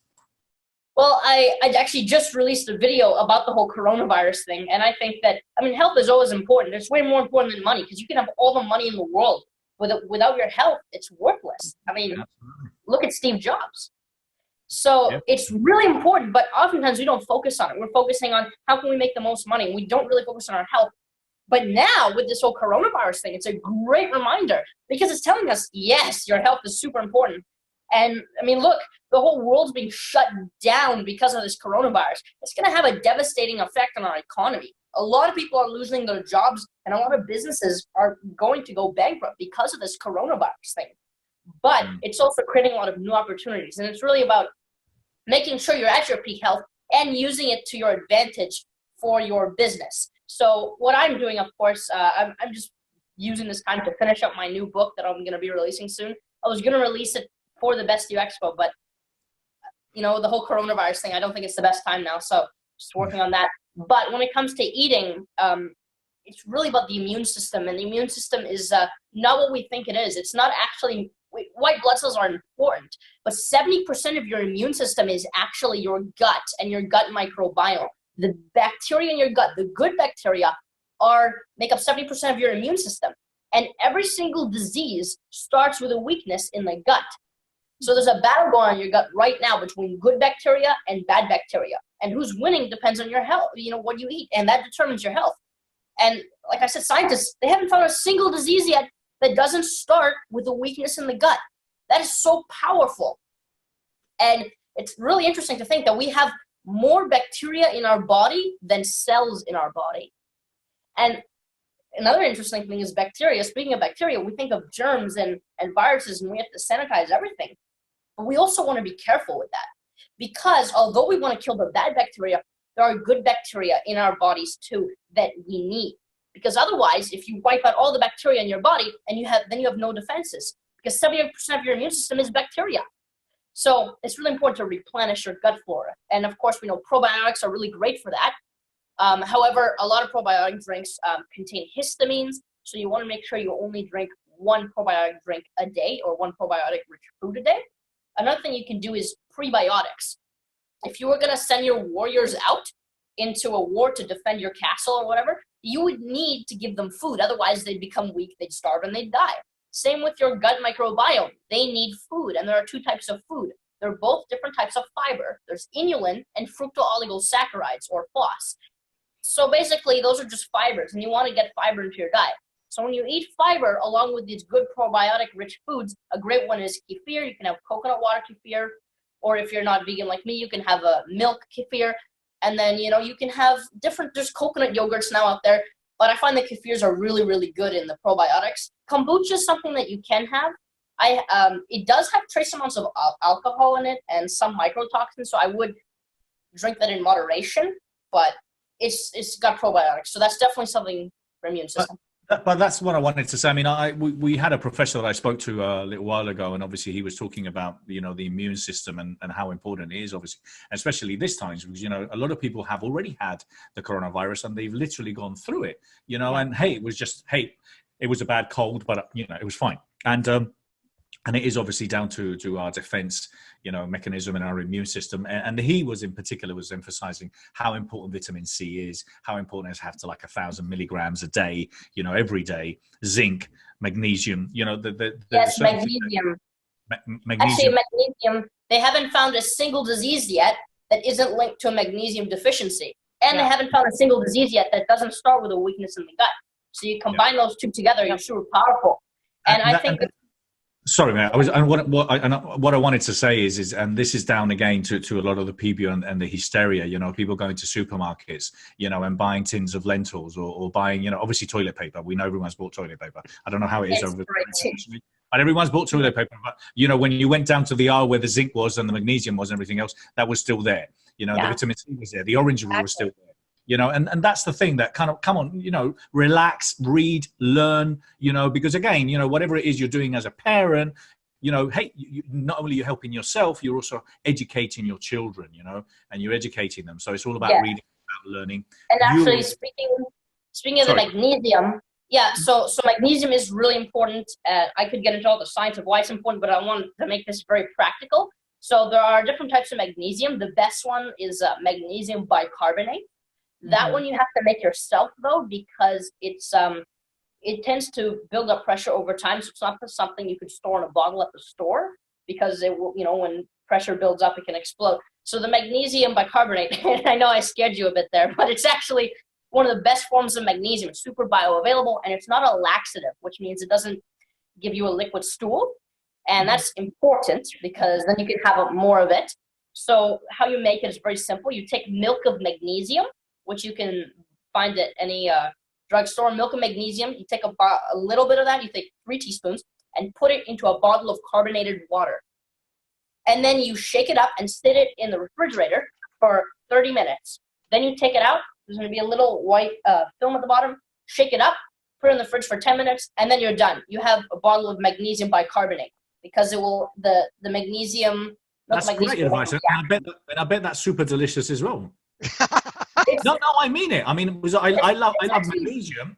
I remember when I was a kid, my mum used to give me magnesium, and I love sparkling water. I mean, I'm not going to put any vodka in it, Paul. You were thinking about something completely different, okay? But I'm saying is that I bet it tastes delicious, doesn't it, Daniel?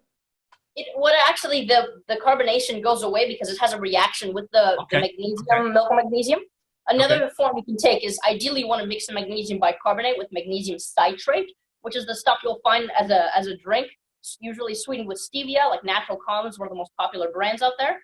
It's this white powder, but sweetened with stevia. You add it to your water, it becomes all fizzy, kind of like pop, except it's got no sugar in it. It's non-glycemic, except it's sweet because of the stevia in it, and it gives you your magnesium. However, that is a laxative, so you don't want to take too much of that. But you can make a little magnesium cocktail and combine that with magnesium bicarbonate, which actually has a nice, very, very subtle taste. It kind of tastes like water. I love it. I love it. These are all great tips and advice. Thank you so much, Daniel. And all of us here, I can see Paul making some notes. I did make some notes. I made a note that my next band was going to be called Liquid Stool. I love it. I love it. Liquid stool. Okay, on that bombshell. Josh, now what are you sharing? Okay, with clients and customers now. Thanks, Paul. I just took a drink of my sparkling water, and it almost came out my nose just then. So that would have been a wonderful way to enter this whole meeting. Yeah, absolutely. It would have been a different way, Josh, but hey, we would have had it. But you know, I am grateful to have my sparkling water again. It took me 3 trips to stores to find it. So. Oh, wow. I just want to first say, I mean, I've been watching for a while, at least over an hour now, and amazing insights and nuggets from every one of you, even the people who are not with the Zoom anymore. So thank you all. And I wanted to expand upon Sara and the thoughts. And I kind of want to, I don't want to go back to that. I want to give more of an kind of like an action step for people that are stuck in these stress thought ruts. And basic, a little science behind it. The brain takes up 2% of your body's mass, but 30% of your body's energy. So the brain is always trying to conserve energy and to be efficient. And what that unfortunately means is that we get stuck in old thought patterns. When we're trying to grow and become a better person and better ourselves in our life, a secret hack is thought repetition. And that's what I coach a lot with. And you were talking also too, Bernardo, about gratitude. That is like one of my key things. I have my clients do a gratitude list every morning. And what that does is you're doing that repeatedly over and over and over again. And your brain is going, wait, why do you keep thinking this? We want to just go back to sleep. We want to go back to automated. And you continue and you continue on for 23 to 30 days. And the brain will implant that into the automated parts because it gets tired of you using up all of that mental energy thinking these thoughts. So I just wanted to give a fun action step, which would obviously be a gratitude list in the morning is a wonderful way to infuse positivity, and your brain will take over. It will implant these positive things, and you can kind of, you know, beat some of this negativity that we're feeling right now, some of the stress. Great, thank you.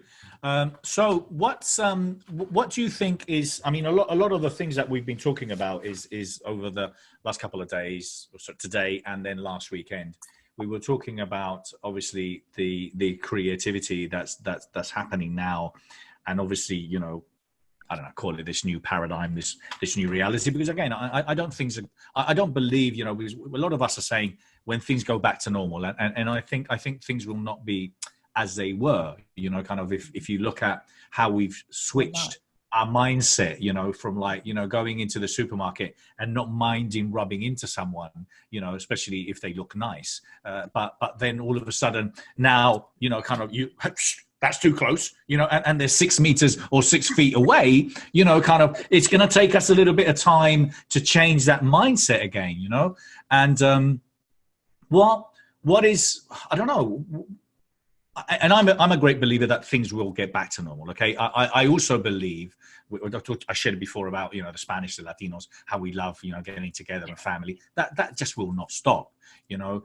And I also believe that, you know, like in spring, you know, when you have a really tough winter and all of a sudden the green roots come out and the sun's shining, I think it's going to be the same. And I know the English, I mean, guys, you English, you love a pub, you know, and so kind of who's going to stop that? And I think that's what's going to happen. I think that although we might find it difficult to believe, although we might think, oh no, public places and going to restaurants again, I think people will be desperate to get out to the street, desperate to connect and meet each other, you know? Yeah. Thoughts? And jump in, whoever. I'm actually going to have to go in a minute because I'm actually meeting my neighbour. We've agreed that she's going to climb on her son's climbing frame with a glass of wine, and I'm going to climb on my son's tree house across the fence, which is more than 2 meters, and we can have a glass of wine because I'm so desperate as a single mum to have adult conversation face to face. So I'm going to have to go in a minute because she's up there waiting for me. So, but that's my creativity, Bernardo. That's what I'm doing. Well, good for you. And hey, have one on us. And thank you so much for being here. Thank you for being here. Thanks, you too. Yes. Bye, Sara. There's actually this really funny picture on the internet, this meme, and it's like before home quarantine, and then everyone's on their phones at home on their couch, you know, on Instagram, and then after quarantine, everyone's outside playing in the sunshine when they're supposed to be at home. it's funny. It's about the reverse psychology. And when you're told to do something, you're going to want to do the opposite. I think it will definitely go back to normal in time, but yeah. I think so too. I mean, one of the facts I was sharing is that, you know, and these averages will probably change now. It looks like the average life, we spend around 25, 26 years sleeping. Okay. We spend 7 years watching television. We spend 4 years on social media. We spend a year doing our hair and nails. Not you and I, Paul, because there's not a lot of hair going on. But kind of like, so I can only imagine that, you know, watching binge television is going to increase, and a lot of people spending a lot more time on social media. But I do also believe that it will, because it did show that we only spend around a year and a half of our whole life socializing, which is sad, really. If you think about, you know, average is 70, 76. So I spent a year and a half, and there were some really good videos out there. There was a campaign for this liqueur in Spain.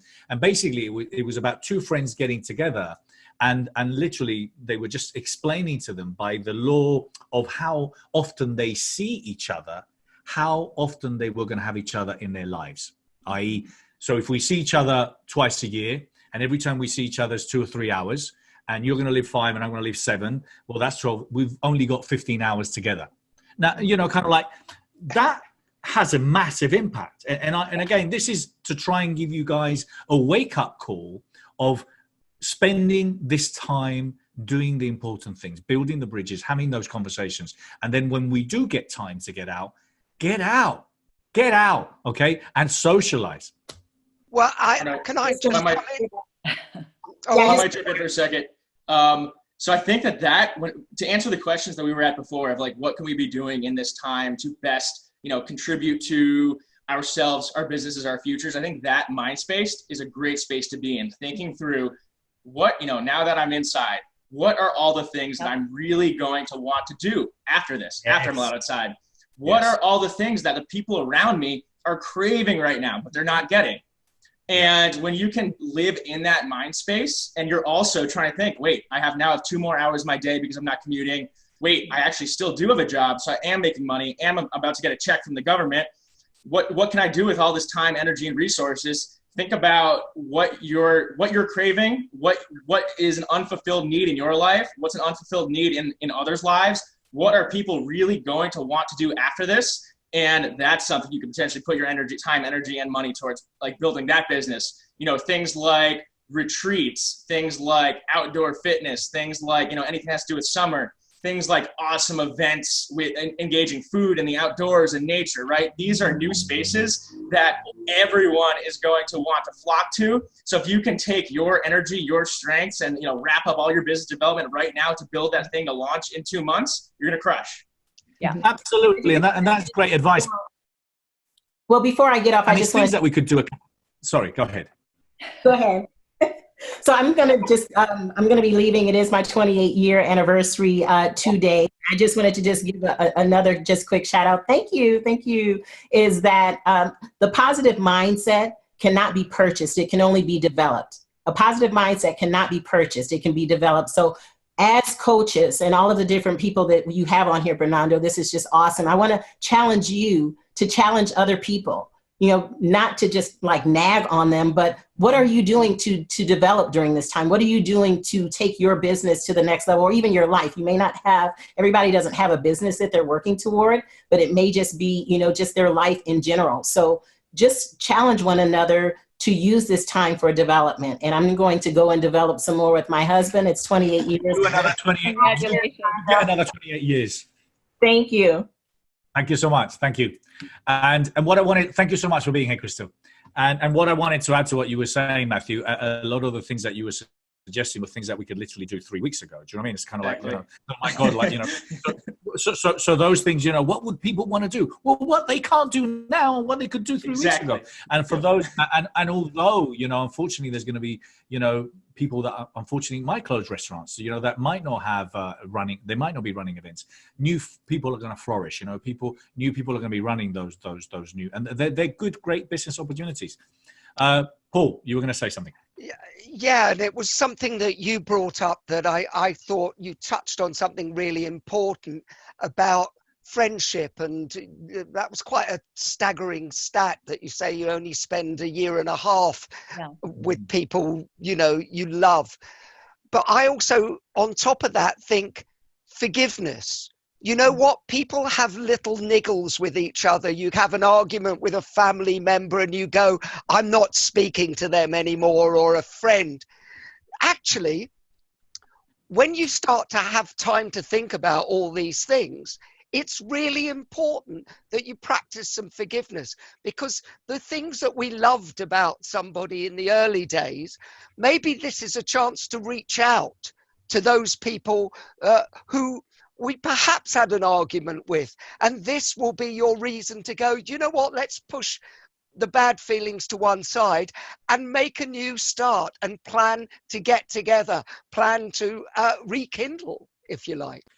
I absolutely agree. As long as, if it was my case, as long as they knew that I was right and they were wrong. Exactly. That's what I was going to say.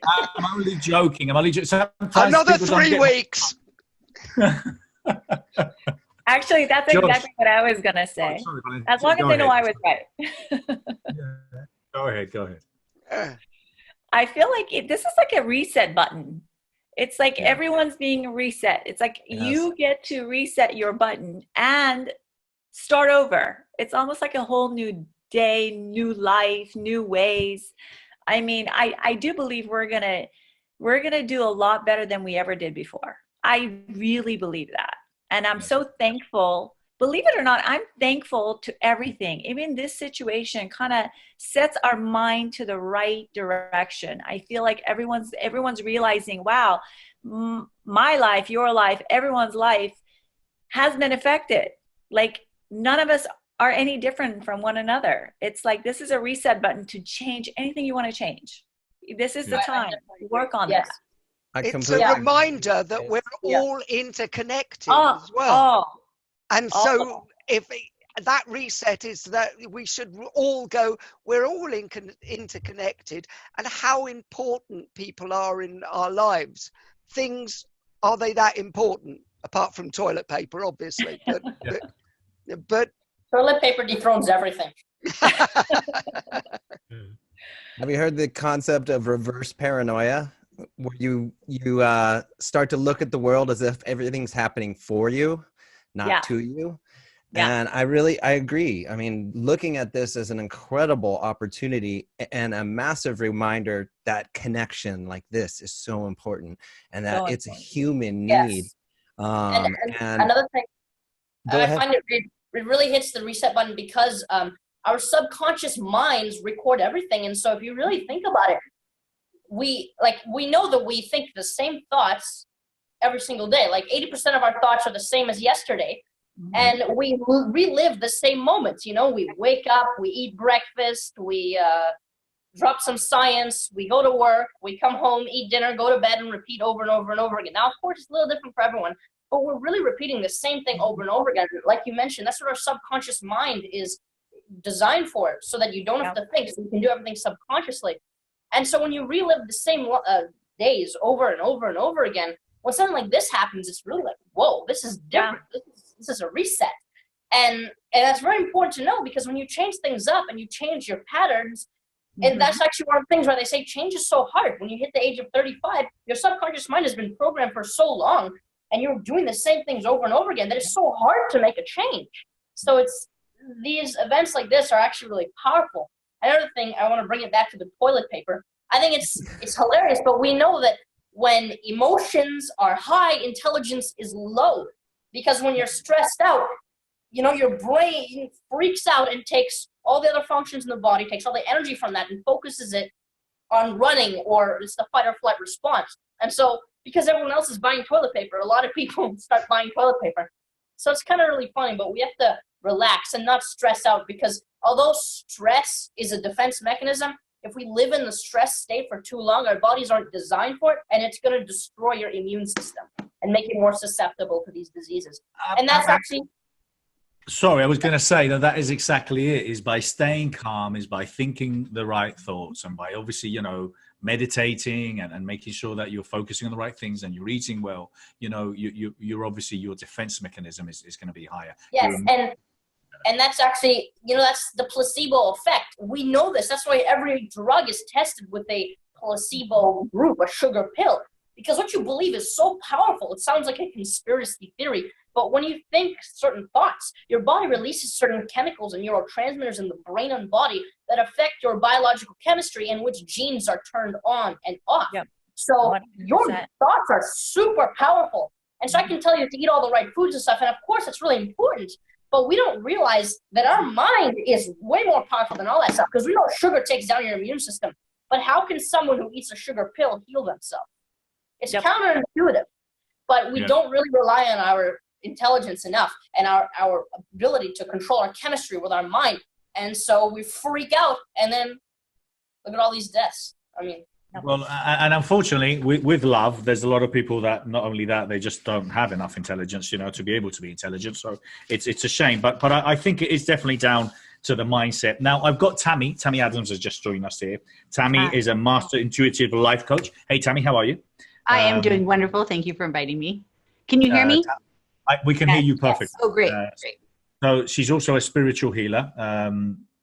That helps people find their true path. With healing and releasing negativity. I obviously have spoken to Tammy many times. Tammy's spoken at quite a few of our expos.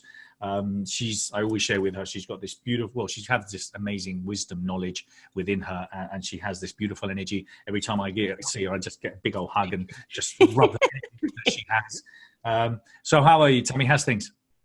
I am doing wonderful. I feel like I've been more busy than ever. I was going to say, people are coming to find out intuitively from you what the hell is going on. Absolutely. Absolutely. And I was listening to, what's your name? Daniel? Valentin. The lady? Oh, Valentin. Yeah. How you were saying about how we need to allow ourselves to reconnect. And this is, in some ways, and even Matthew was saying, in my opinion, this is a blessing. So when I look at what's happening in the world, I look at history, right? And I look at how there was the swine flu, there was the Spanish flu, and I look at all the things that have happened in the world. And people talk to me and they say, Tammy, how could this be happening? What did we do wrong? And I explain to them how we've done this to ourselves. But even though it's a negative situation, it's a gift in itself, because it's time for us to focus on going back to reflection and spending time working on the most important person in the world, which is ourselves. Yes. So it's almost like now we're forced to focus only on heart, only on soul, only on spirit and our bodies. So whether like, what's his name? Daniel was saying about the toilet paper. I'm just sitting here laughing because I can't believe that's people's focus. It amazes me. I'm like, God bless them.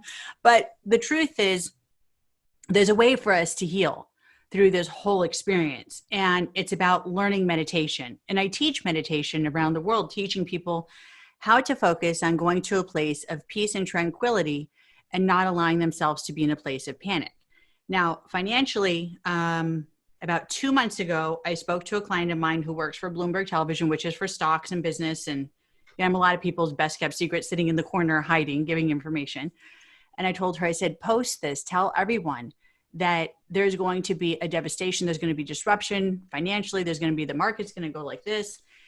I think she did so. I don't remember because I don't watch television, but she told me she did. And the whole thing is even though there's this eruption, right, that's happening in the planet, and yes, there's stuff that's going on financially, and this is just my opinion, I don't think any of that matters. I think the most important thing matters is for us to focus on going back in time and it's an opportunity for all of us to go back and realize we helped create literally the pyramids, Stonehenge, the most amazing places on this planet that are known to mankind, the most wonders of the world.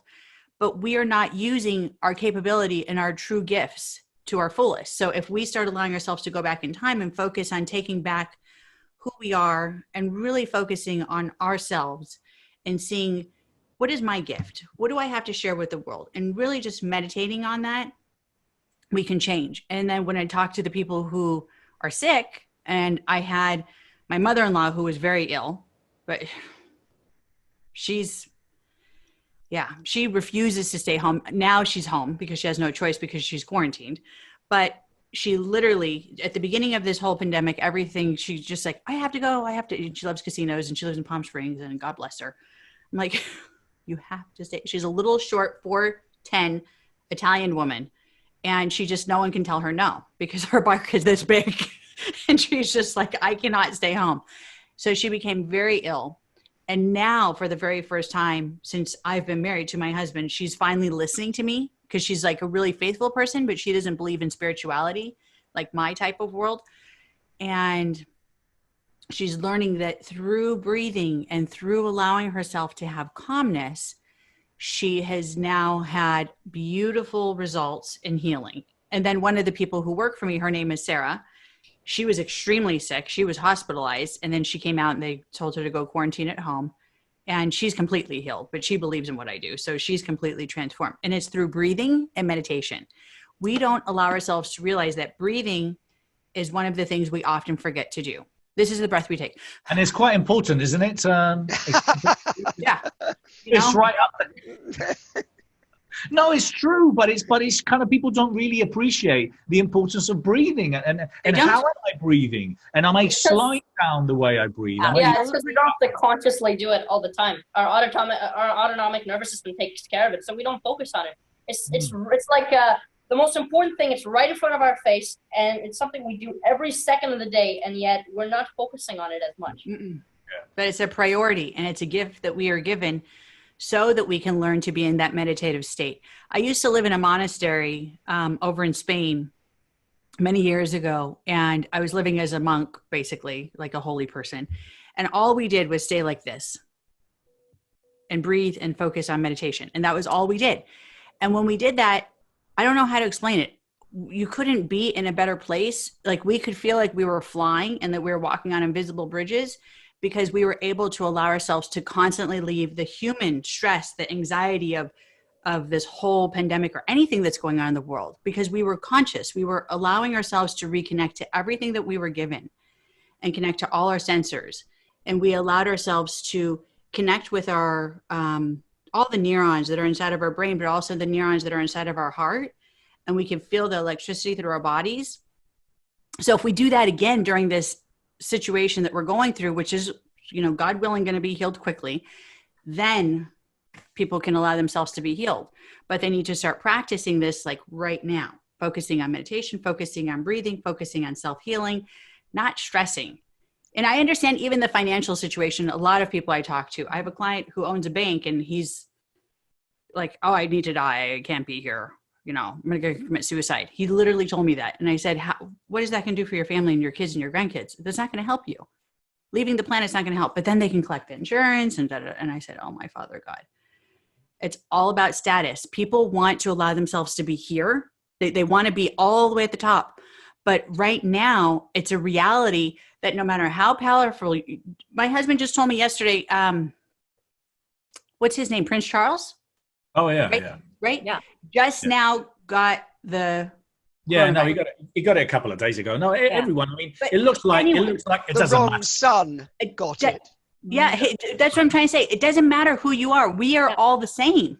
We are all the same. Doesn't matter what we look like. Doesn't matter who we are. This is the most beautiful, amazing time for us to become as a unity and realize there is no individualism. Yes, there's an individualism in regards towards our purpose and who we are, but we're all one. Yeah, we're all together. And actually, speaking of affecting the rich, I know some people might not like to admit this or hear this, but the truth is there's 1 million people dying every single day from hunger and 500,000 dying every year, of course, roughly, from the flu. And don't pay attention. It doesn't affect the rich. So why would they focus on hunger? These are countries where there's no rich people living there, right? Or not much. So because it doesn't affect the rich, it just affects the poor. The news and media platforms aren't really focusing on it. And the world isn't being shut down because of the flu. But so I think that this fear and this panic is definitely necessary, but it goes a little too extreme. Like, really, toilet paper is not that important. And actually, going back to what you were saying. Well, no, it's important. I mean, there is a thing called bidet. I had a bidet. This guy made a bidet. This guy made a bidet on YouTube with the shower And Paul, can I say something, Paul? Because I know it was you in London. You're the one that bought the whole lorry full of toilet paper, and you're reselling it on eBay now. Okay, there's something wrong about, and there's something wrong about people selling paracetamol for £14. There's a lot of people taking it. I think the other thing I wanted to point out is that this is a time we've been talking about gratitude. We've been talking about being grateful for what we have, refraining in comparison to other people. But the other thing is around being grateful. I mean, you see, like now, for example, I went to the supermarket the other day, obviously, keeping my distance. But then, kind of, hey, at the forefront of what's going on at the moment, we have doctors and nurses who we didn't care about, These are people that are putting their lives, I mean, they're at the forefront. And they, unfortunately, because the governments, a lot of them are so incompetent, are dropping like flies because they haven't got the equipment they need to protect themselves. And then you look at the doctors, and then you look, you know what? I mean, excuse me, now we haven't got Amazon Prime and it takes 3 days to get delivered. Now we're getting a little bit annoyed. How grateful are we to these people that deliver packages? 100%. How grateful are we to the people that are picking and stocking up the supermarkets for us? There's so many things and so many people we have to be grateful for, which quite rightly, we still have all these things available to us. It's just we're slightly inconvenienced, slightly inconvenienced. So listen, I wanted to, sorry, Paul, go ahead. Sorry, Paul, can't hear you. No? We can't hear you. Hear you? Yeah, can hear you now. Okay. This is a little bit sort of throwaway, but it did make, in my head, I was going to thank Tammy because I think she's come up with my new book title, which is, after this, I'm going to have a book called Shit for Brains, How a Nation Stopped Thinking and Bought Toilet Paper. Yeah. Paul, we got the new band about stools and the new book about stools as well, right? So I'm waiting for these. That's the title of my book. Really? Oh my goodness. Yeah, but I think Josh, Paul's was called Shit for Brains. Yep. But Paul's got Hello, Rivers. So, Bernardo, to build on all this shit.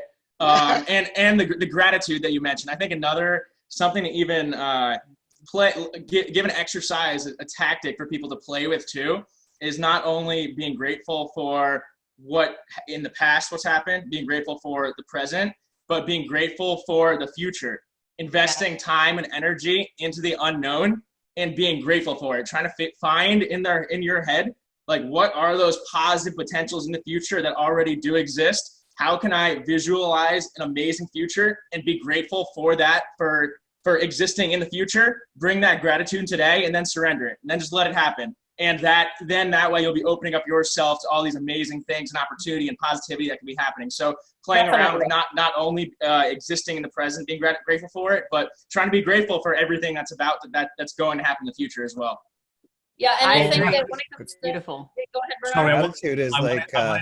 I wanted to thank you, Matthew, for that. And we've got a couple of guests coming, so you're more than welcome to stay, Matthew. But if not, I wanted to thank you so much for being here. Valentin, do you have anything else you wanted to suggest? No. What you believe is, you got to believe in that. All good is coming. All good is coming. That's it. Stay positive. And what you focus on expands. So thank you so much, Valentin. Okay. Thank you so much, Matthew, for being here. You all. So Daniel and Josh, anything else you would like to share with us? You give us some great advice, Daniel. I saw some comments on Facebook there.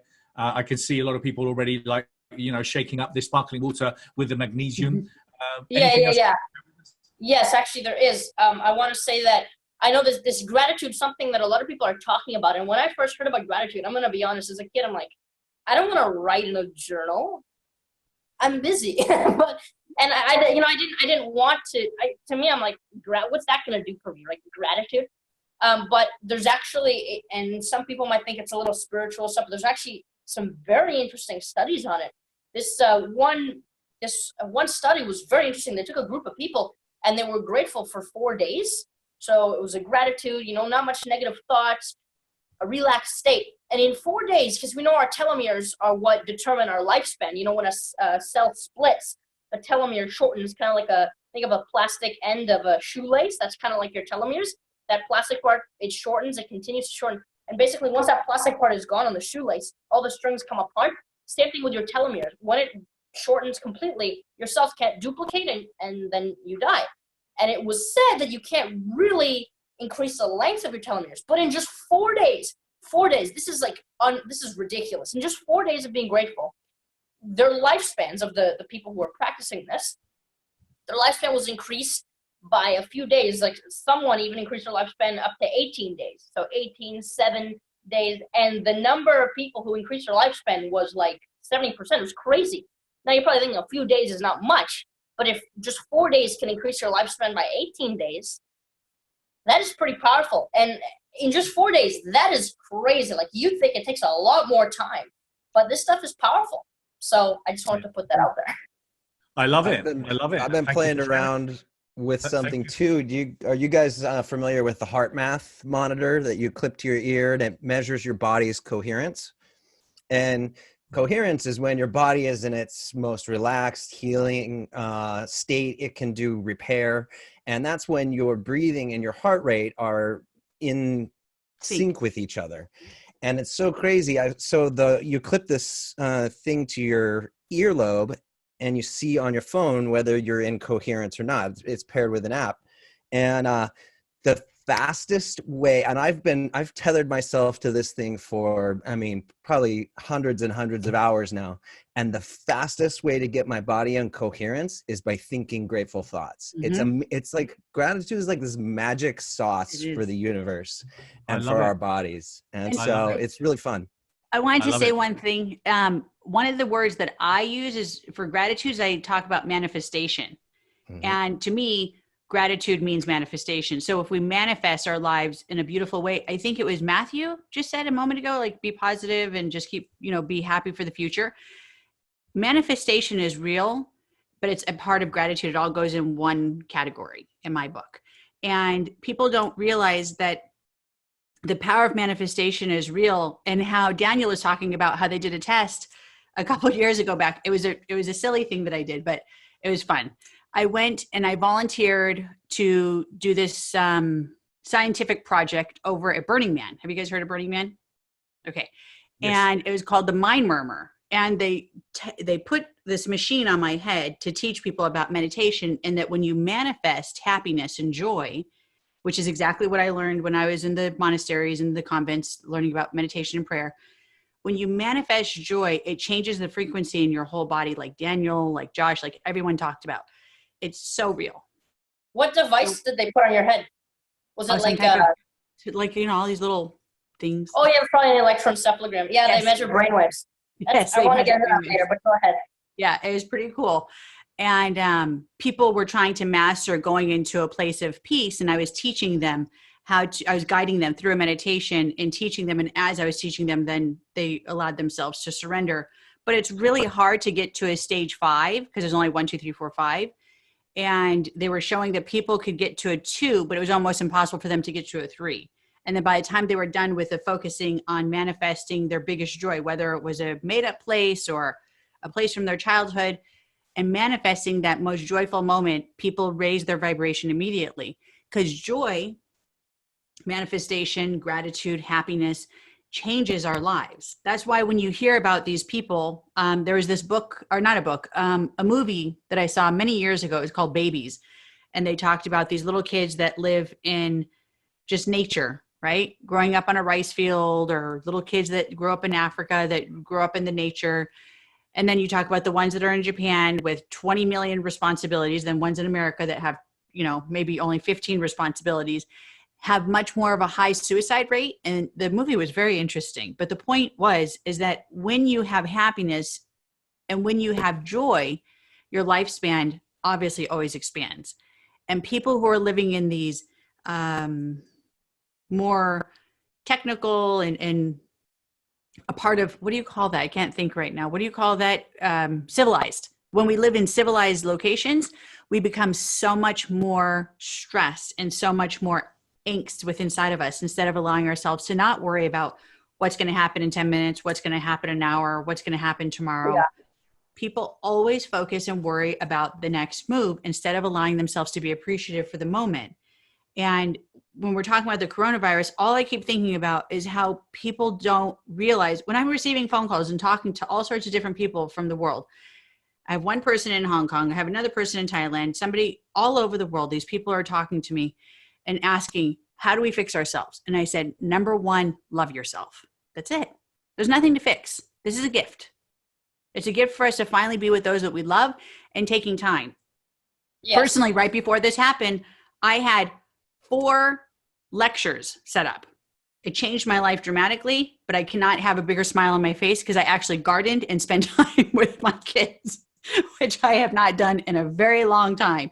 And I sat there and I said, this is so wonderful. And I'm teaching more through the internet and through everything that we're doing with these other devices and feeling more accomplished than traveling and getting on a plane 24/7. Yeah, so it's been pretty amazing. It's been really happiness. There's this very interesting film I watched a while back, and it was this documentary about happiness and levels of income. And we all know that money doesn't create happiness. No. But once people get to the point where they have enough money to fulfill their basic needs, the happiness levels from that point all the way to like millionaires and billionaires wasn't really that big of a difference at all. Mm-mm. So it's quite interesting that money, as long as you have enough to survive, which most of us have, we shouldn't really be panicking that much. And when we're panicking, we're stressed out. Like I said, intelligence is low when stress is high, and you can really see that. Like the level of stupidity that people are getting into when it comes to this coronavirus and social distancing and stuff. Like, okay, maybe they're staying away from you, but then they'll do something else that is equally as bad. Like there's this one person, I was going to the basketball court before it was closed and before you get a fine for playing outside. It was like this one person was like, whoa, social distancing, as I was walking. She's like, I'm going to cross the road now. So she crosses the road and doesn't even pay attention, or she doesn't even care that she's walking past 3 other kids extremely close to them. But for me, she had to be meters away. So I'm like, where's the intelligence in that? Well, and the problem is that the problem is that there's a lot of that going on, Daniel, and then they cross the street and then they get run over by a car, and that's even worse. I was going to say that. So guys, listen, I wanted to thank you because I've got Marisa Peer joining me in a minute, and I wanted to thank you very much. Josh, thank you for being here. Daniel, thank you so much for being here. And Paul, because I've been meaning to ask you before, okay, now, is there a joke that you can share that's, for adults and for everyone, a joke that you can share with us that you can leave us with, okay? And if you need to check, come on, you must have one there, Paul. But Josh, Daniel, okay. I wanted to thank you so much for both being here, okay? Well, thank you. Well, close your ears, Daniel, because you're only 14 and none of my jokes are clean enough for normal television. No, this is a very, very silly joke. Why do mice have such small balls? Because very few of them can dance. I don't get it. Is that what you've given us, Paul? That is just terrible. Oh my God. Terrible. I'm so sorry. You know today, but you'll be telling it tomorrow. There you go. I know. Well, listen, lovely to see you. I'll explain it offline, Daniel. Yeah, explain it offline.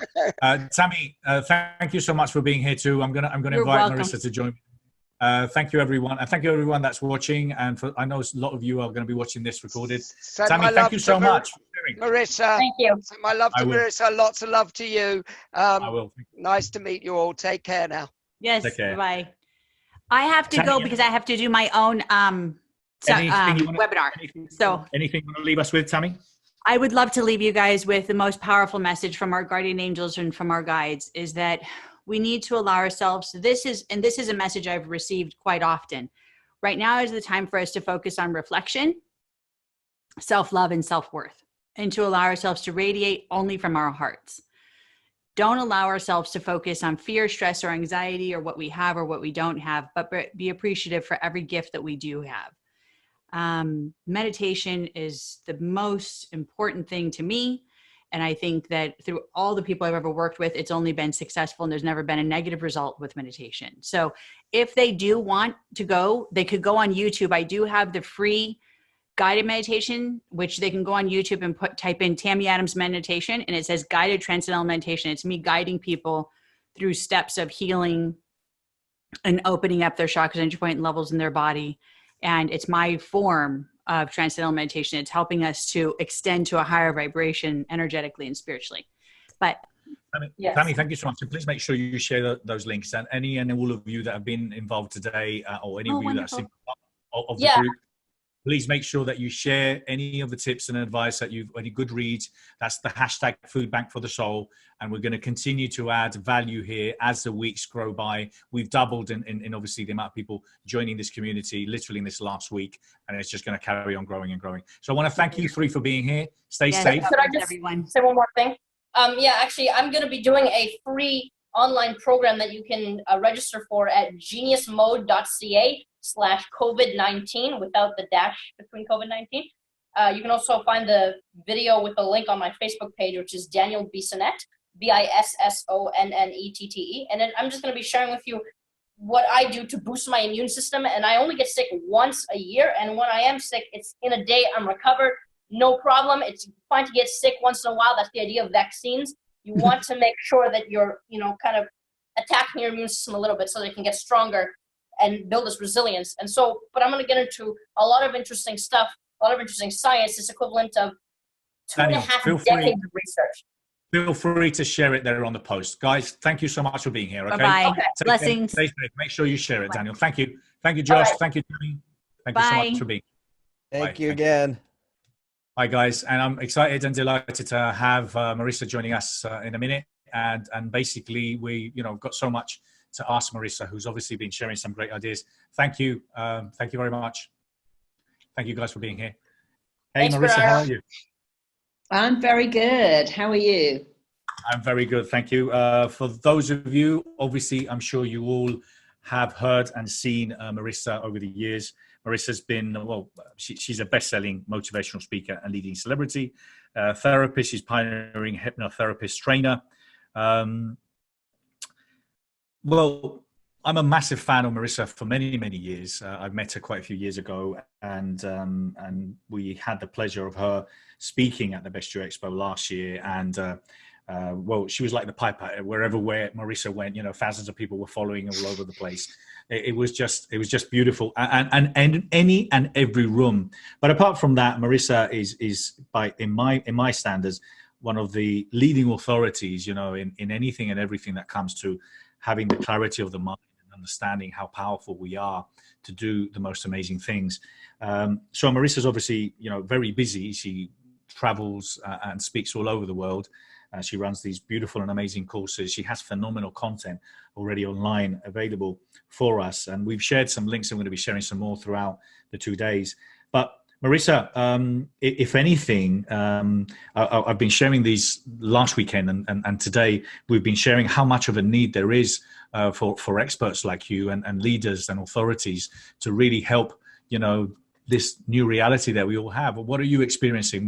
What are you helping people with currently? Panic, fear. Most people, you really need to understand the psychology of human behavior to understand why we act the way we act. So, for instance, why people are hoarding toilet rolls. That sounds incredibly selfish and a bit silly, really, because you can't eat toilet rolls. But when you understand what runs you, instead of thinking, I'm just out of control, now this is going on, I'm lying on my sofa eating cookies all day, and I know that sugar's bad for my immune system, but I'm just a big mess, I'm just a train wreck. You're not actually. You need to understand what runs human behavior. And I'm going to tell you about 3 things that will make perfect sense. The first thing is human beings are hardwired to need certainty. From have I got enough food in the house? Do I have someone that loves me? Can I make my bills? Are my kids going to be okay? And every now and again, something comes along and it takes your certainty away. 9/11 did that. When we were told that the AIDS virus, that life would never be the same again, it also did that. But actually, we did come back from 9/11 and this AIDS epidemic. But right now, we don't have certainty. When's lockdown going to end? What if it ends And then another virus comes along and we're even worse off. What if I never get another job again? What if my marriage ends because I can't stand being cooped up? And in a world where there is no certainty, you only have two choices. Give in to it or decide, look, if I need certainty, why don't I give it to myself? I can create my own certainty. I've got a home, I've got food, I can connect with, I've got the internet, I've got the phone, and I will get another job. My government will not let me starve to death. I will always have what I need. And so you need to give yourself certainty. How can you do that? Well, first of all, you have to decide how you can be the same. You need a routine. You need to get up, get dressed, give your day a little timetable. Like when your kids go to school, they have a timetable. We come in, we do assembly, we do lessons, we do play, we do lessons, we do lunch.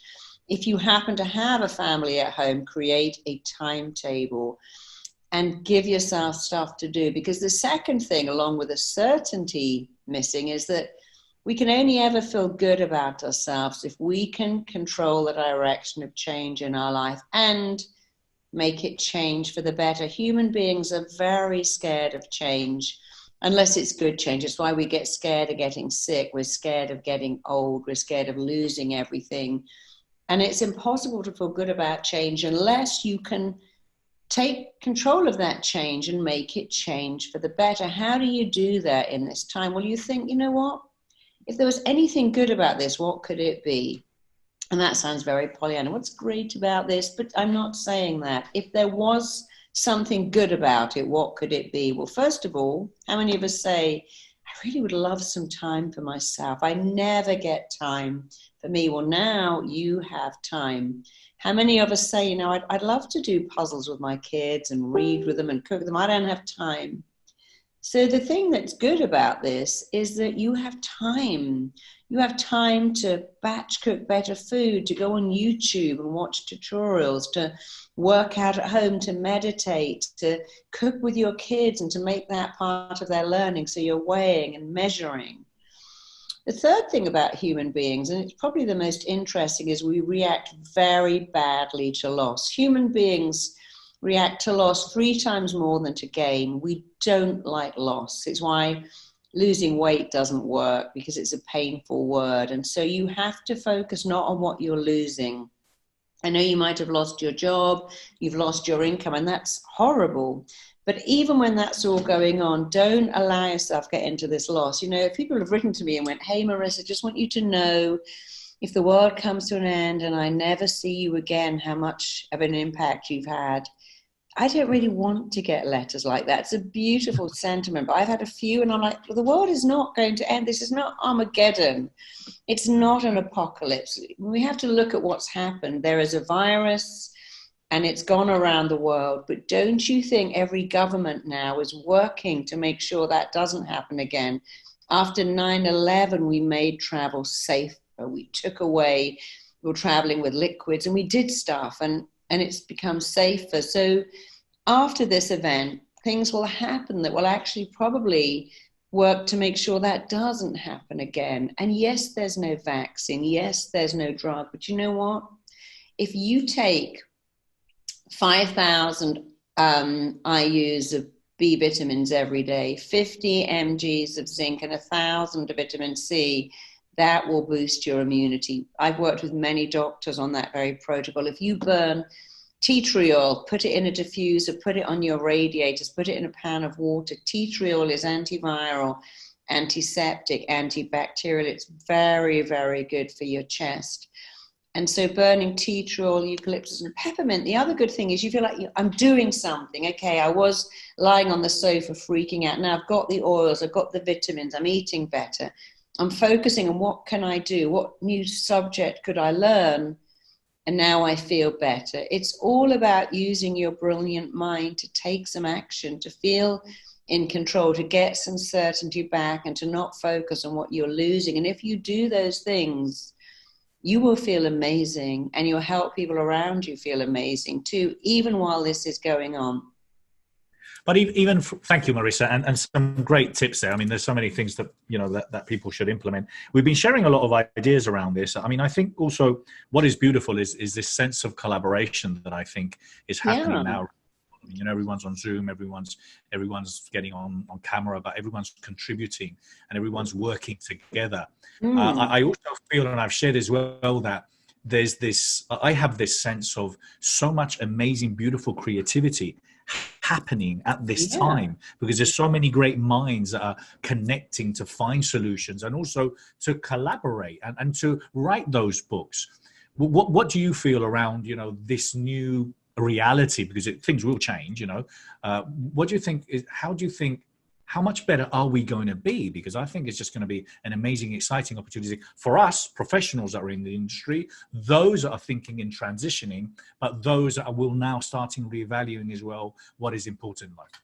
Yeah, and I think that's so true that we're looking at this. For instance, all these people are single are going to think, you know what, actually, I really want to be with someone. I don't really think my life that I thought was great is great. A lot of people are going to be looking at alternative ways to take control of your health. I released on YouTube last week a meditation to boost your immune system. People say that's silly, but you probably know that at the Rainbow Children's Hospital in Cleveland, they showed these kids a puppet. The policeman puppet was attacking the germ puppet and killing it. That was a little 2-minute thing.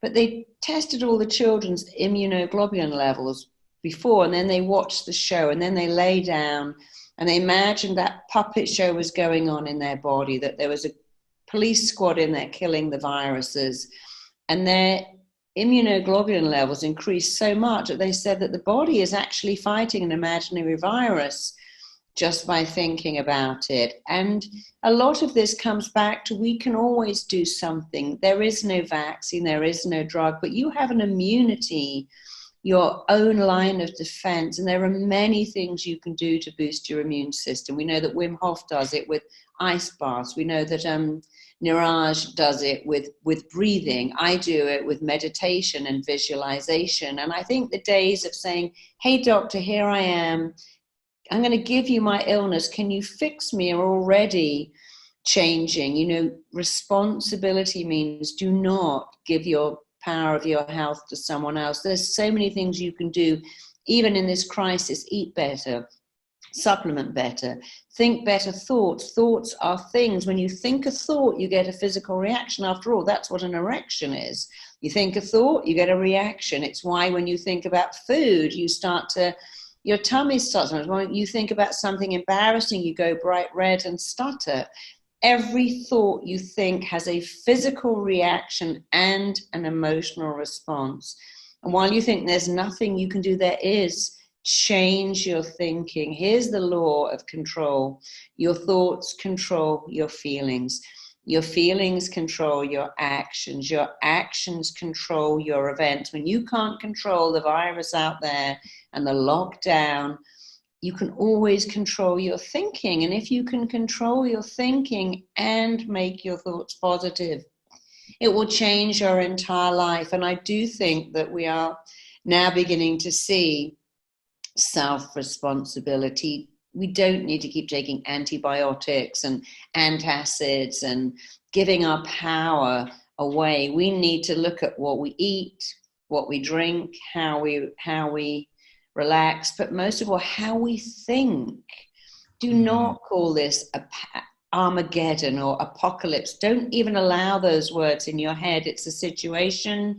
It's not great. It will pass, and some good things will come out of it for most people. And I think if you can think like that, you'll feel better. Absolutely. Yeah, we've been talking a lot about the idea of obviously thinking our thoughts, asking ourselves empowering questions.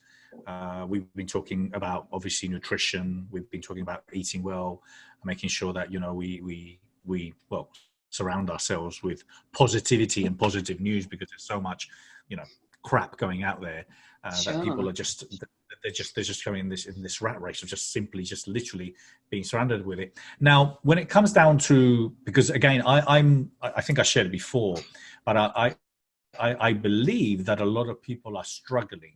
You know, kind of like we probably couldn't see this 3 weeks ago. No one, or a month ago, no one could see this happening. And now, I suppose it's the other way around. No one can see us now being again in public places. No one can see us again going and meeting in restaurants and hugging. And so from a hypnosis visualization kind of technique or ideas, what would you do, or what are you doing to help people kind of have these bright pictures in their mind where they can see this positive outcome? Well, human beings are amazing. You can cope with anything if it has an ending. You can cope with pain if it has an ending. You can cope with an ice bath or walking on coals if you can see an ending. And it's a bit like being pregnant. You know, if you were pregnant for 5 years, it would be very different to 9 months. When you can see something ending, you can deal with even pain. It's why water torture is the worst form of pain, because you don't know when it's coming and you don't know when it's ending. And I've had surgeries with no anesthetic at all, and I had to ask them 2 questions. How long will this last?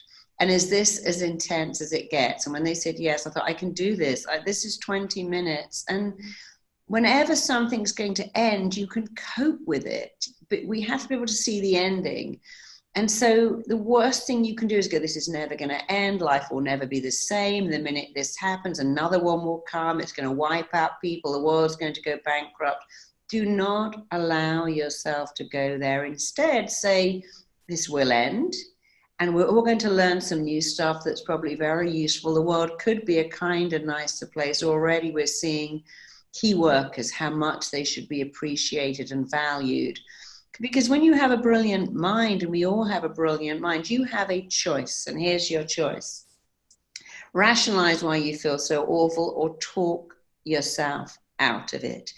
And you always want to go to talk yourself out of it. It's a bit like, you know, if somebody was putting a needle in your arm, you can go, this is going to hurt, it's going to pierce my skin, oh my God, it's so painful, I don't like it, look at the blood. Or you could say, you know what, needles today are so fine, so tiny, and if I cough exactly as that needle goes in, my body won't even feel it. Both of these things are true, but you get to choose which one, because it's the way you think about an event that decides how you feel. Like if I had a big bit of beef in my hand right now, it's not the beef. If you're a Hindu, that would be the most disgusting, offensive thing. If you're a vegan, it would be repulsive. If you're into keto, it would be amazing. If I had a needle in my hand right now, if I'm having a tattoo or some Botox or I'm in immense pain, I want that needle. I welcome it. But if I don't like needles, I don't like it. So we have to remember that the pictures you make in your head and the words you say to yourself form your reality. If you don't like your reality, change the words you use. The words are way more important than the pictures. Don't say, this is a disaster, the world will never be the same again, I'm locked indoors, I'm stuck, I'm cooped, I'm in isolation, I'm in lockdown. These are very painful words. Say instead, I've got some time to myself. It's kind of forced upon me, but I'm always saying I want time to myself. And realize if you are indoors with a family, you're very lucky, because you've got people, and you can always lock yourself in the bathroom for an hour, get into a movie or a YouTube with headphones. You could create aloneness, even with a family of 7 people. But if you're alone, it's much harder to create people. And if you are alone, especially if you're older, you really need to set up phone calls, 11 o'clock every morning, 5 o'clock every night, to have a connection. You need to go online. There are people doing amazing things, yoga classes, fitness classes, communal breakfasts and lunches and dinners, all online. And you have to make the very best of this while looking for what's good about it and reaching out for other people, especially older people who don't have anyone, because you can still talk over your fence. You can still open your apartment door and maybe have a conversation down the corridor, but do not use words like lockdown, shut away, isolation, and don't say this is killing me, driving me crazy, I'm going mad here, because when you use those words, they are your reality. Your brain has no choice but to react to the words you tell it. It doesn't know, and it certainly doesn't care if those words are true or false. So when you say, I got great coping skills and I can get through this, You'll do better than someone that says, this is killing me. I'm going insane with boredom. We do have a choice, and the choice is always back to what you're thinking. Thank you, Marisa. Great advice. Now, we've also talked about this, the fact is that families having to live together, the advantages of it, but also the challenges of couples that maybe don't necessarily like each other that much anymore, or haven't spent so much time with the other half for years. So we've been talking a lot about communication and obviously communication within, the relationships, and how, it is such an essential part with your kids. Now, you've already shared some ideas about, setting times to do specific things and to organize kind of a routine throughout the 2 days. What about for couples, relationships, and communication with kids? How important is it now to make sure that we do things? Because, hey, for some people, for some couples, it might be great because they get a lot more time to spend in bed together. And others, well, they maybe need to build bridges. What's your thoughts? Well, if you have children, again, do not allow yourself to talk about the end of the world, the apocalypse, people dying. Remember, when children watch a very scary news flash, they can't tell if that's happening on the news or right in front of them. And it's very bad for children to hear this negativity. You have a duty as a parent to say, we're all in this together and this will pass. And what's exciting in this, we're going to cook together, weigh out food. We're going to have a maths lesson every day where we're weighing food. We're going to do the plank and some push-ups and some sit-ups every day to keep our bodies healthy. We're going to do lessons together, do puzzles together, write together. I know it sounds very Pollyanna, but your children will feel about this the way you feel about it. And you need to make everything an adventure. So if you're a family at home, allow each person to have half an hour in the bathroom by themselves. Find a room where each person can go to, and that's their chill out room. And they can be there on their own, have a little workout area. If you're a couple and all of a sudden you've noticed so many things about your partner that drive you crazy, every time you're in that, one of the good things to do is this, it's to say, would someone out there swap places with me? Is my issue someone else's fantasy dream come true? My husband keeps cooking. My wife keeps making a mess. My husband's got the radio on so loud, or all this laundry. And stop and say, would someone want to swap with me? Oh yes, there would be people all over the world that would love to swap with you, just because you have someone to wake up to talk to. So if someone else would swap with you, you're already winning. Secondly, what would you have given 10 years ago for this problem? Yeah. You're in the home and you can't leave with your husband or wife and child. You might have loved to have that problem. So it's again looking at what's good about this. Who would want to swap? Is my problem someone else's fantasy? And what can I do to get through this? And you can get through it by focusing on the fact, rather like pain, it will end. It always ends. After 9/11, we were told life will never be the same again. But it kind of was the same again. After AIDS, we were told relationships will never be the same again.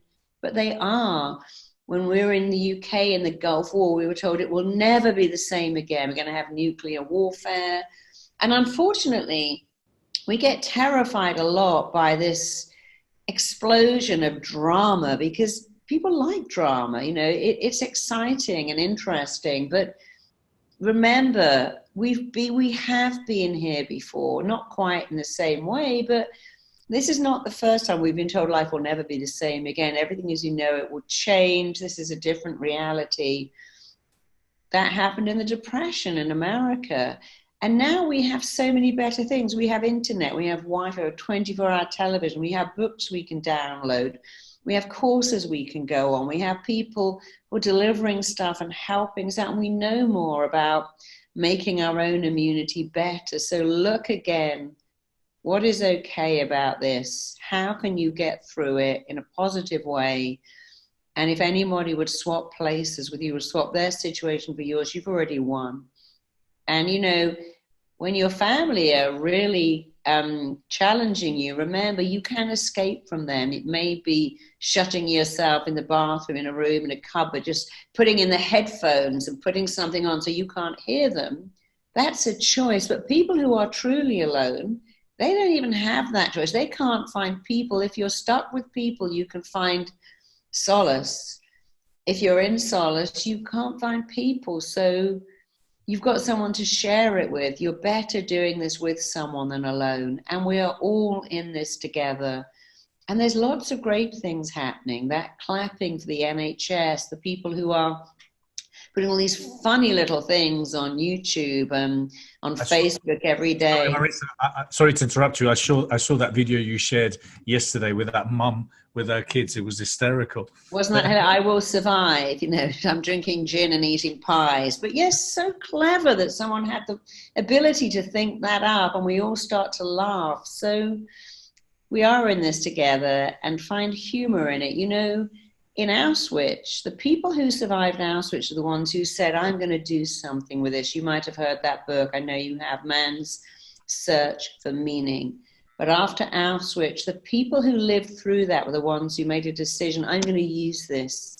I'm going to make sure this never happens again. And human beings are incredibly resilient. We're not weak and fragile. Whenever something happens and we say, I'm going to use this, something good will come of this. Something good does come of it. It's a bit like there's a law in America called Adams law, and that came about because someone's child was taken, abducted, and then the Amber Alert, happened. A little girl called Amber was kidnapped, and her parents created Amber Alert. In the most worst, horrendous tragedy, they made something good come of it. And people who survive situations like this and come out stronger and better make that decision somewhere, somehow.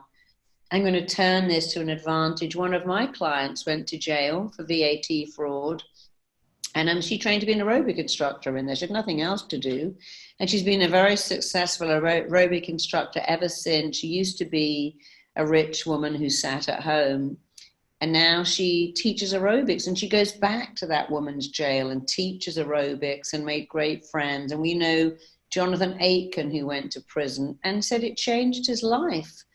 Jeffrey Archer went to jail and came out and wrote a book on prison reform. So there are people who've been in horrendous situations who've used it.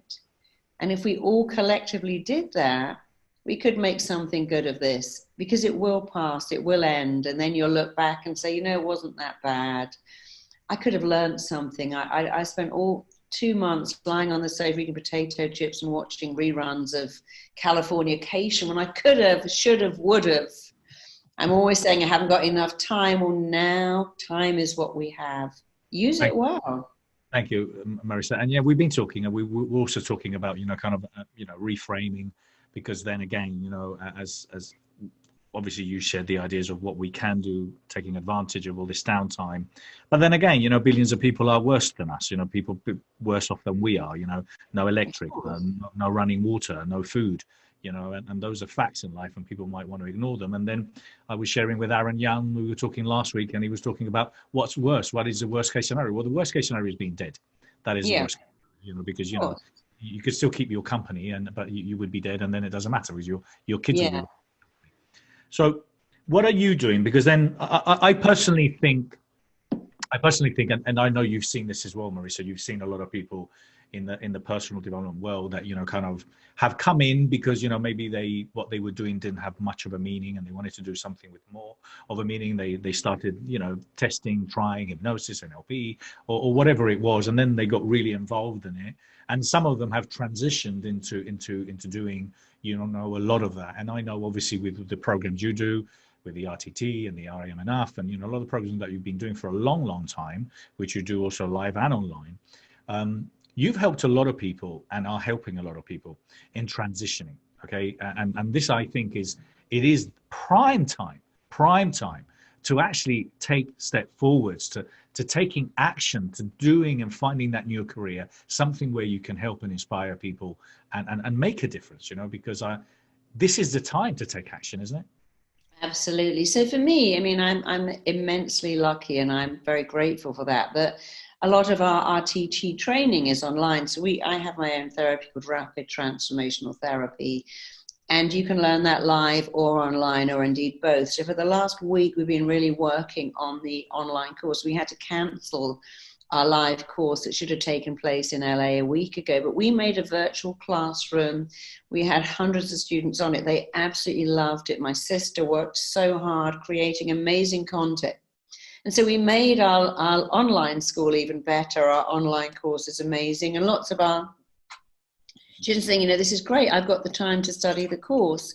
And then I began to create this program for immunity. I did a very quick meditation on YouTube to boost your immune system. We have something we created called Command Cell Therapy and Healing Vortex, where you use your own energy to heal your body.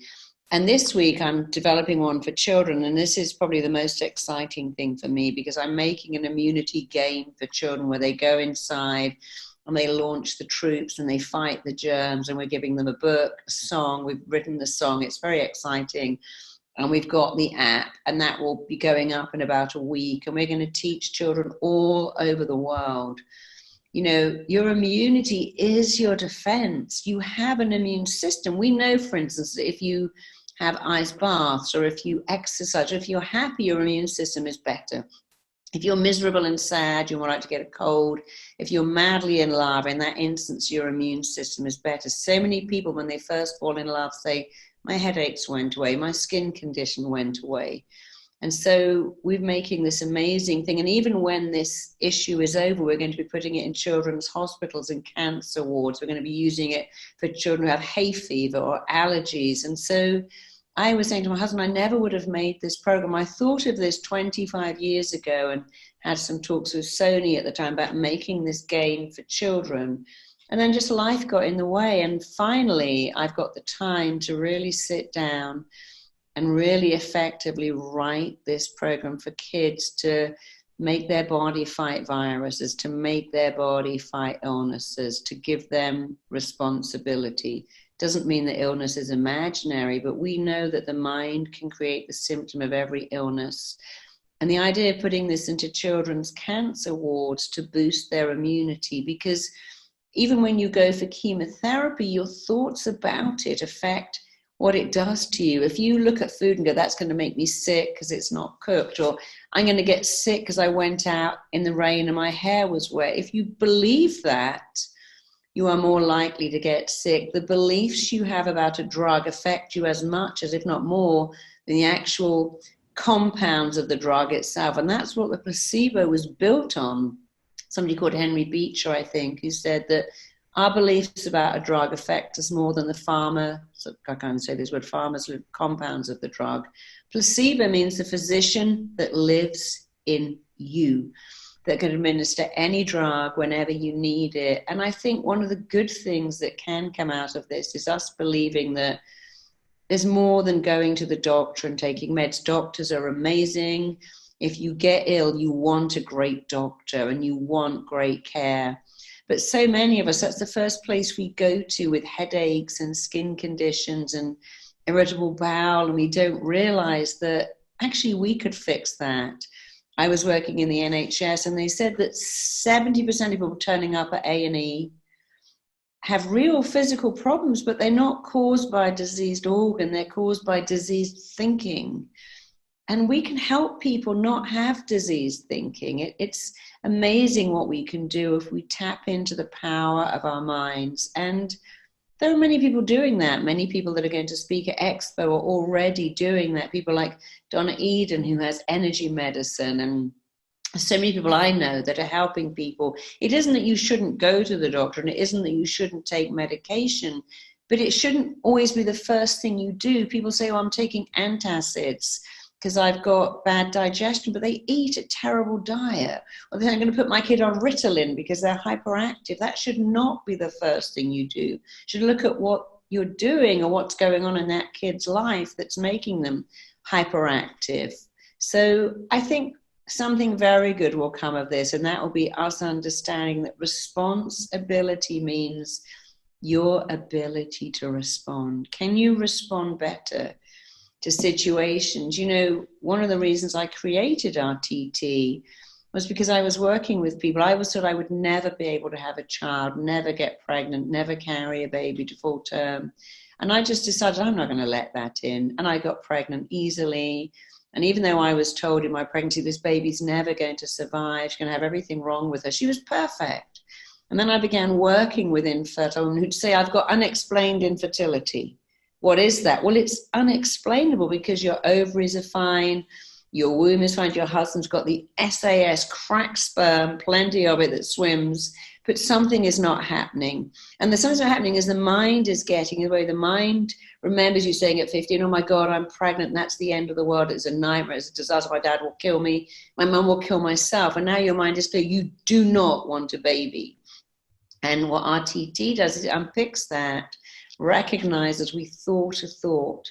But you see, you're not thinking a thought, you're making a command. When little kids of 7 say, my mum's husband looks at me funny and I don't like it, and I've got to find a way to stop looking at my body, they will then become obese, get issues, get skin conditions and nervous twitch, because the mind hears do anything and everything to make that real. When you say, I need to get out of this exam, I need to get away from this pressure, I need to find a way of making my mum love me, my dad like me. The mind isn't logical. It doesn't go, let me find a very useful way. It just says, I'll get you attention. Which is why we get nervous twitches and kids fling themselves on the floor and have a tantrum. And so being able to understand the psychology of why we do what we do and then change it, and understand that the best way to change yourself is to dialogue with yourself better. We're all taught, if you can communicate with your staff, you'll have a better company. If you can communicate with your partner, you have a better marriage. But no one is teaching you, well, I am, how to communicate with your body, how to communicate with your mind, how to communicate with your cells.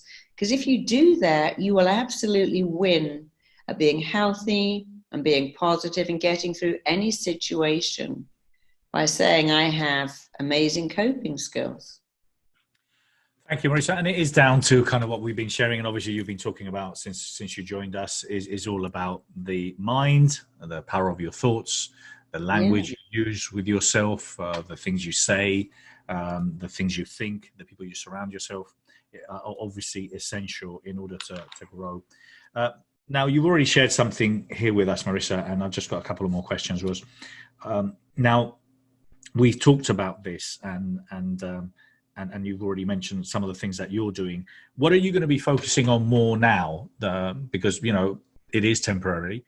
You know, we will get back to normal. We will be meeting again, and we'll be at the bar having a few drinks and hugging other people. And we'll be at Expo in August as well. We'll be at the Expo in August. So the whole idea, and I get it's difficult. You know, I look, a month ago, no one could have imagined this. You know, no one could have had this in their mind.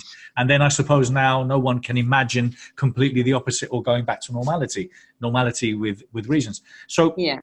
What's your thoughts on that, and what are you working on differently, if anything, now that it's interesting because many years ago I got pneumonia, and when I had pneumonia I couldn't sleep lying down. I had to sleep sitting up, and in a week I completely forgot what it was like to sleep lying down. And then when I got over pneumonia and went back to lying down, I forgot what it was like to sleep sitting up. I mean, I know I was pregnant. I love being, but I can't remember now what it was like to not see my feet. I can't really remember what it was like to have that pregnant body, because it seems like such a long time ago. And the mind is very good at forgetting. A lot of women say, oh my God, I'm giving birth again. Why didn't I remember what it was like the first time or the second time? But we are very good at forgetting stuff. And so what I'm working on really is this whole area of being more responsible for your mental health and for your emotional health. You know, I've worked a lot with people who are suicidally depressed, and anyone who tells you it's because they've got that chemical imbalance in their brain, you know, those studies aren't flawed. They don't even exist. You cannot test for a chemical imbalance in someone's brain. And what I've discovered with depression, it's only my own thing, but I've been studying it for 30 years, is that depressed people are very down. They use harsh, hurtful, critical words all the time. They fail to follow their heart's desire, and they are disconnected. So disconnection will cause an epidemic of depression. So Work on your connection while this is on, and when it's gone, stop using harsh, hurtful, critical words to yourself and work out how you can follow your heart's desire, even if it's just as a hobby. Because if you don't do those three things, you're more likely to be depressed and anxious and worried. But if you stop the harsh, hurtful, critical words and be nice to yourself, work on connection and work on what is my heart's desire. I always wanted to act. Well, I'm never going to act now, but I could still work in it somehow. I had a client, for instance, who wanted to be a doctor. She never became a doctor. She was so depressed when she retired from being a school teacher. She wanted to kill herself. When I spoke to her, and she said, you know, I never followed my heart's desire. I'm like, well, why did you want to be a doctor? I wanted to help people. Anyway, cut a long story short, she now works in a hospice. She does Reiki, she does hands-on healing, she does aromatherapy, exactly what she wanted to do as a doctor, making a difference. She said, I've never felt happier. Who would have believed my life could begin at 65? Because you showed me it was never too late to follow my heart's desire. And I'm connecting all the time. And instead of beating myself up for not getting into medical school, I think, well, this is good. This is where I'm meant to be. So even with things like depression, it goes back to, again, don't give your power away to drugs. Look at what you can do.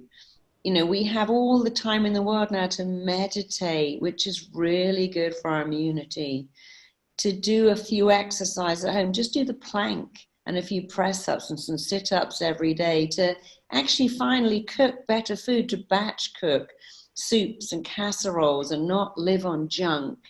To take some time to learn something new, to go to all these free tutorials and to connect more with our kids. And even if they are, your family are really pushing your buttons every day, just say to them, I'm grateful I've got you. Start and begin your day with, I'm grateful I have you. I mean, in between doing this call, I went next to my husband and made this really lovely food. And I said to him, I'm so glad I've got you. I'd be having an apple and peanut butter now, but you always cook me lovely food. And I had to remember to tell him how much I appreciate that. So, you know, even in the middle of it all, remember what would it be like if you were all on your own? Of course, the people in your life challenge you. They leave their pants on the floor. They get peanut butter on the door handle. They get paint on stuff. They get spilled food on the carpet. But the only way to not have that is to live alone in isolation your entire life. And every country in the world practices isolation as a punishment. We maroon difficult sailors. We put difficult prisoners in isolation. We send our kids to their room. We banish people. We cast them out. It's a punishment to be all alone. So if you're with people, you're lucky. And if you are all alone, reach out and connect somehow, because this will end. And when it ends, we'll look back one day and think, you know, there was something good about that. Absolutely. Well, listen, Marisa, thank you so much for your time. Appreciate always talking to you. Great insights, lots of wisdom.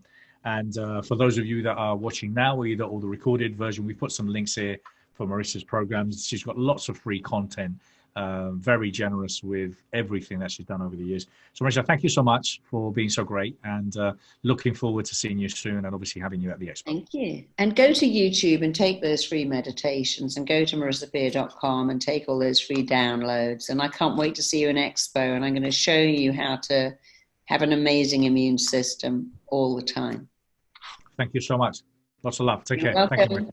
Thank you. And hopefully we'll meet in LA soon. Hopefully soon. You're up the road. We'll have a conversation over the canal. I would love to. Thank you so much. Take care. Take care, everyone. See you soon. Bye. And everyone, I want to thank you all for being here today. It's been, it's been a great, inspiring 3 hours. I hope you enjoyed it. I've obviously had lots of fun, shared lots of ideas with friends and colleagues, and we're going to continue to do this. So keep an eye on the Best You EXPO community. Pretty much every Saturday, I'm going to be running live interviews with all sorts of great people. And so there's much more to come. And if you're watching this as a recording, please go watch the whole thing. Every single speaker, every single person that's been here today has shared something that is of great value that can help you, that can enhance your life. I'm going to be running webinars in the coming weeks. They're all going to be listed here in the Best You EXPO community. I've got Dave Meltzer, super coach, amazing guy. and a #1 sports marketing program. I've got Sharon Lecter, the co-author of Rich Dad Poor Dad, joining me as well next week. And I've also got Jeff Hoffman, the founder of Priceline, and I've also got David Fagan. So I've got some great webinars lined up, but I'm going to be back here next Saturday. So please make sure to join me. If you've got friends that could take advantage of this community and all the things we have, please share it with them, even the negative ones. And then if you do have something to share, remember we've got the hashtag Food Bank for the Soul. So if you're giving, not looking at receiving, but if you're looking at giving, great ideas on tips and ideas on nutrition, on food, on exercise, books to read, free downloads, meditation, whatever it is, please make sure you share it. Put a post and share it. I want to thank you so much. It's been an exciting 2-3 hours, and I can't wait to see you soon. We're going to keep putting things out there for you. Take care. Thank you. Stay safe. Lots of love, and may the best be with you. Take care.